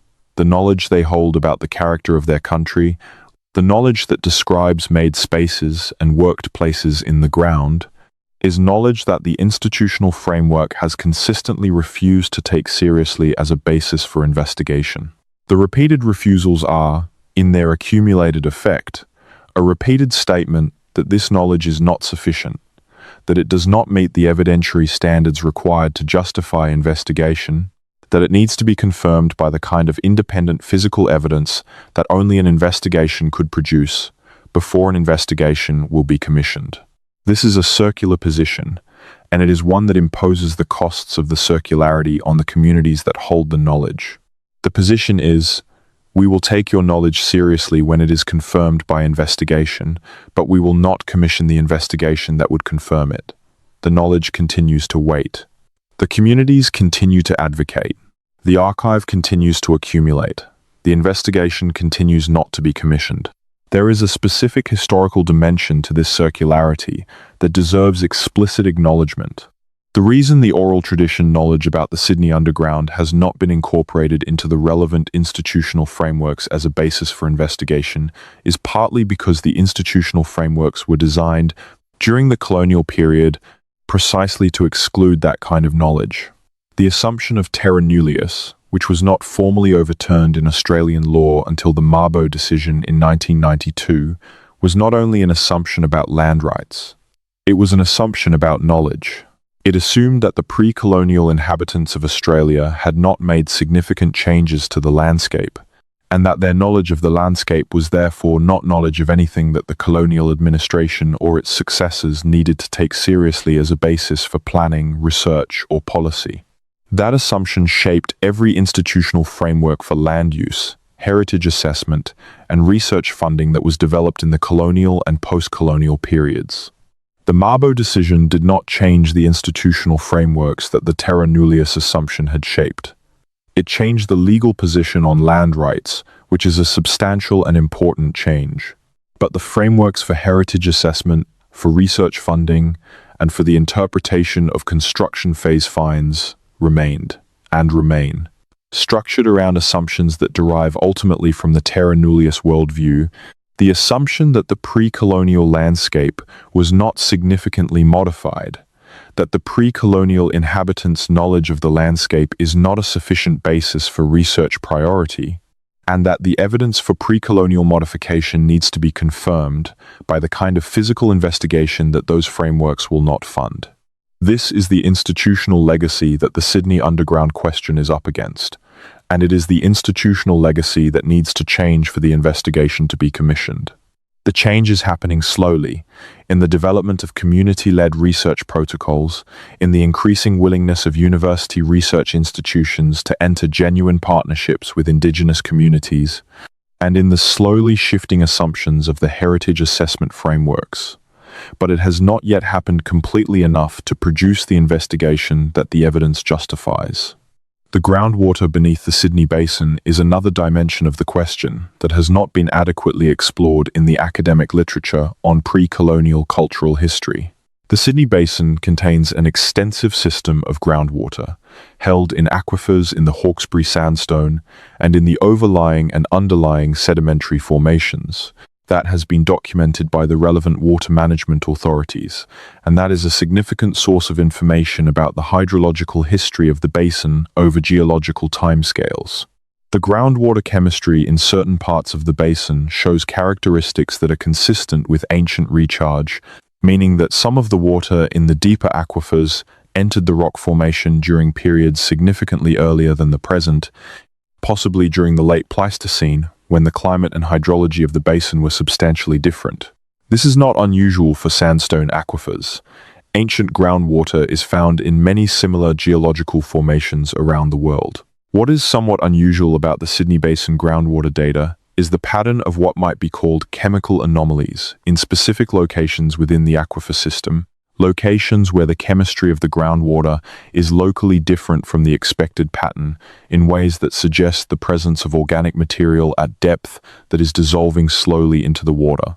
These chemical anomalies have been noted in the relevant water management reports and attributed, in most cases, to natural organic matter in the sediment, or to contamination from surface sources, or to unknown biological activity in the aquifer. But in a small number of locations, the chemical anomalies are in positions that coincide approximately with the locations of the underground features described in the engineering record. This coincidence was noted, briefly, in a water management report produced in 2011 by the Water Corporation, and it prompted the recommendation of further investigation of the groundwater chemistry at those locations, with a view to characterizing the source of the anomalous organic material. The further investigation was not conducted. The relevance of this is as follows. If there are organic materials at depth in the Sydney Sandstone, materials that are dissolving slowly into the groundwater and producing chemical anomalies in the aquifer chemistry, those materials might include things that could be dated by radiocarbon methods if samples could be obtained. The presence of organic material at depth in a position consistent with the engineering record's description of underground features would be significant in itself, because the natural occurrence of organic material at the relevant depths in Hawkesbury Sandstone is not well explained by standard geological processes. And if the organic material could be dated, it would provide the first direct evidence for the age of the underground features, the first indication of when, approximately, whatever is in the sandstone was put there. This is, as a line of investigation, entirely within the capability of existing geochemical and geochronological methods. It would require systematic sampling of the groundwater at the locations of the identified chemical anomalies, analysis of the dissolved organic carbon and its isotopic character, and, where sufficient concentrations allow, direct dating of the dissolved organic material. It would not require excavation. It would not require disruption of the sites. It would not require the kind of formal heritage assessment process that has been a barrier in other proposed investigations. It would require only the decision to sample the groundwater at those specific locations, a decision that any competent university environmental chemistry group could implement with modest funding. It has not been done. The Water Management Report's recommendation sits in the relevant archive alongside the other recommendations that have not been followed. We are now deep into the territory of the question's detailed evidentiary structure, and it may be useful to step back and provide a summary of what we have established and what remains unknown, because the distinction matters for understanding what an adequate investigation would need to do. What has been established, in the sense of being supported by documentary evidence that survives in accessible archives, and that has been produced by professional observers without any stake in a particular conclusion, is the following. First, that engineers and construction workers have, on multiple occasions across a period of approximately 160 years, encountered features in the Sydney sandstone that they described using the vocabulary of construction rather than geology. Worked walls, regular enclosed spaces, right-angled joints, pale grey infill material without natural sedimentary structure, spatially organized radar anomalies. Second, that these encounters have consistently not been followed up by further investigation, despite in several cases formal recommendations that investigation be conducted. Third, that the oral tradition of the Gadigal and other Eora Nation communities describes features in the ground beneath the Sydney region in terms of made spaces and worked places that are consistent in general character with what the engineering record describes. Fourth, that the geological character of Hawkesbury sandstone is such that cut features in it would be preserved across very long time periods without necessarily showing obvious signs of age.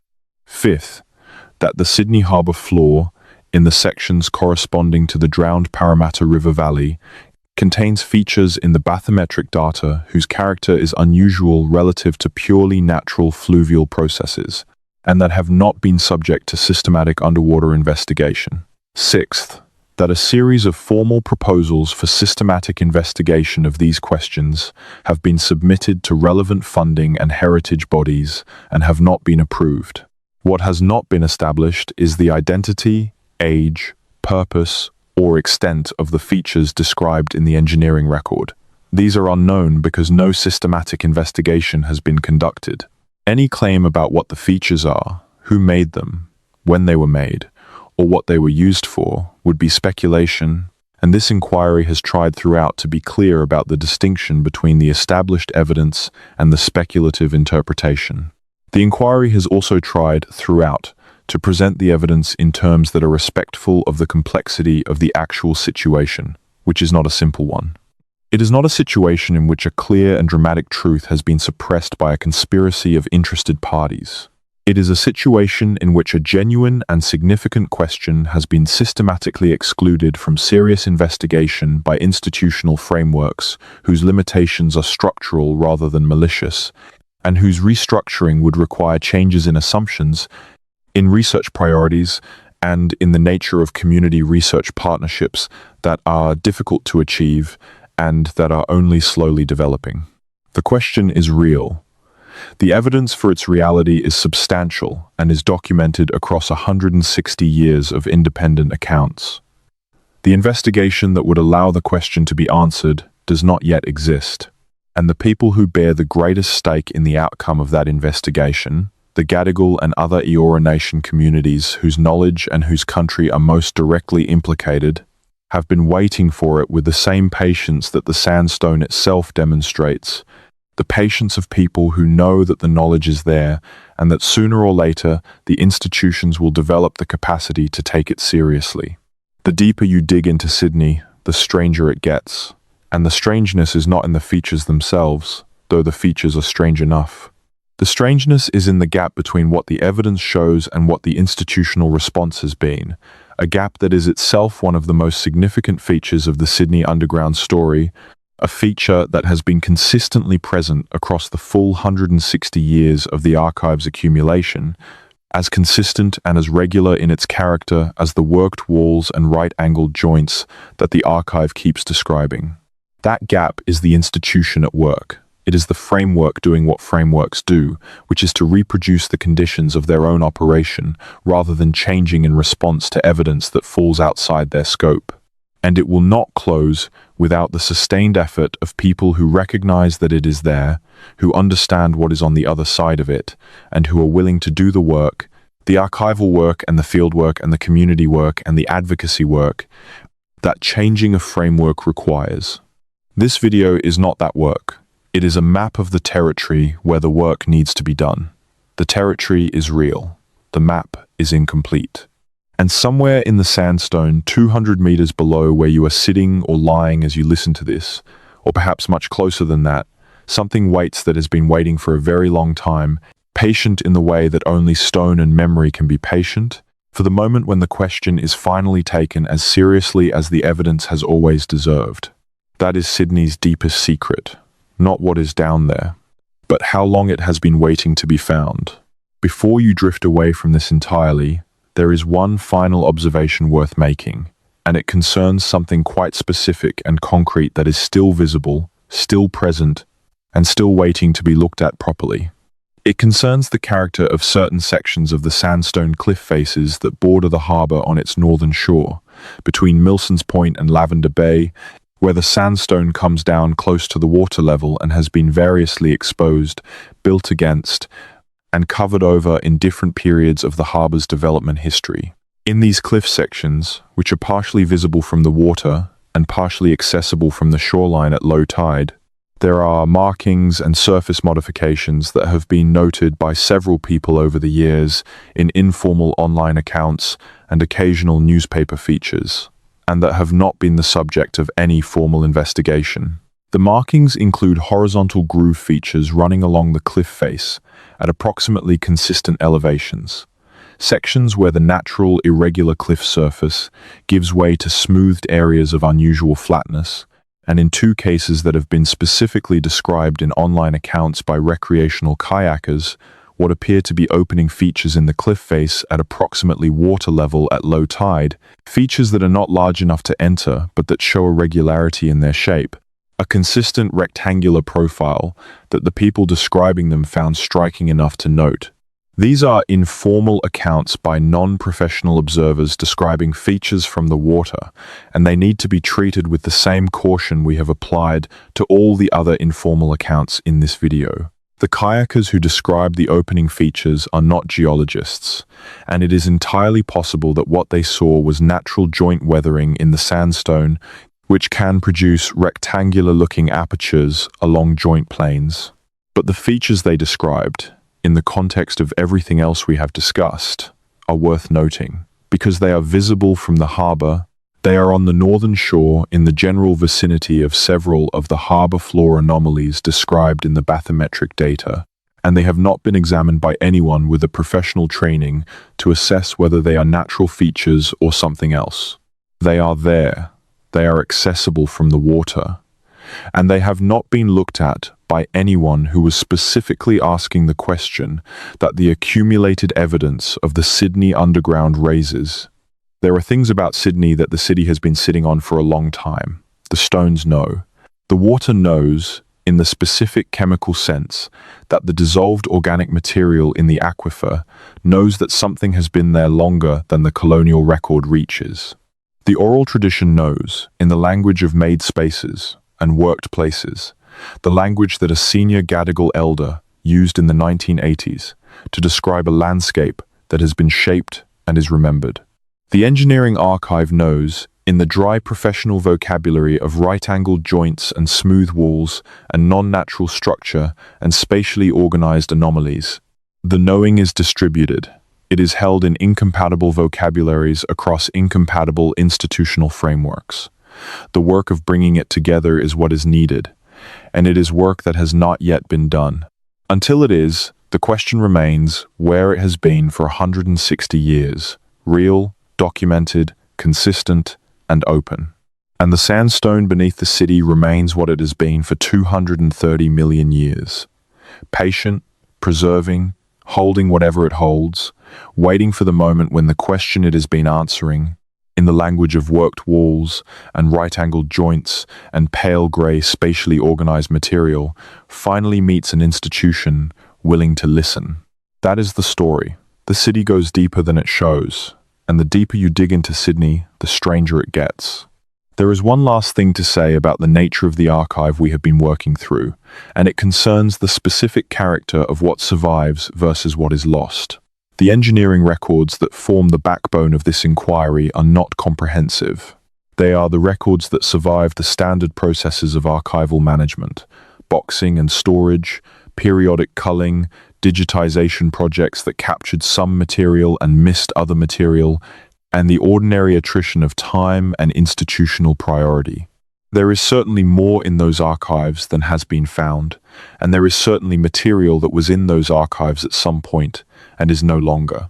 The 3 engineering site diaries from the City Circle project that Alcott found in 2009 were found in a box that had been mislabeled in an archival reorganization and had therefore not appeared in the catalogue index for several decades. How much other material has been mislabeled, or not catalogued, or lost in the ordinary course of institutional operations cannot be known. What can be known is that the material that has survived is sufficient to establish the pattern we have traced, and that the pattern points consistently in the same direction, toward the existence of something in the Sydney sandstone that has not been explained within the existing framework and has not been investigated through any systematic program.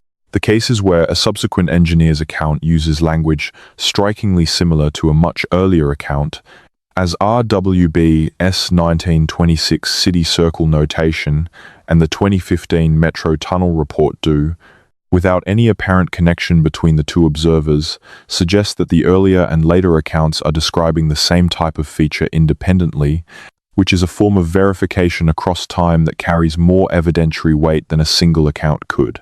The pattern in the archive is real. The question it points toward is real. The investigation it calls for is overdue by approximately 160 years. And the city above the archive, with its morning traffic and its harbour ferries, and its tourists at the Opera House, and its engineers at their desks planning the next infrastructure project, goes about its business on a substrate whose full character it has not yet chosen to understand. The stones can wait. The question is whether we should make them. Rest now. The harbour is still out there, dark and salt and patient. The sandstone is still down there, holding whatever it holds. And somewhere in the archive, in a box that may or may not be correctly catalogued, the next account is waiting to be found by the next researcher who goes looking for something else and finds, instead, a description of smooth walls and right-angled corners and a space that should not be there, in the rock beneath the city, waiting as it has always been waiting, for the question to finally be taken all the way to its answer. The question is as old as the first drill that went into the Sydney sandstone and encountered something that should not have been there. It is as patient as the stone itself. And it is waiting, with the same equanimity that Hawkesbury sandstone has always demonstrated, for the answer that the evidence has been pointing toward for more than 160 years. Still there, and waiting, patient, always. Yes, always.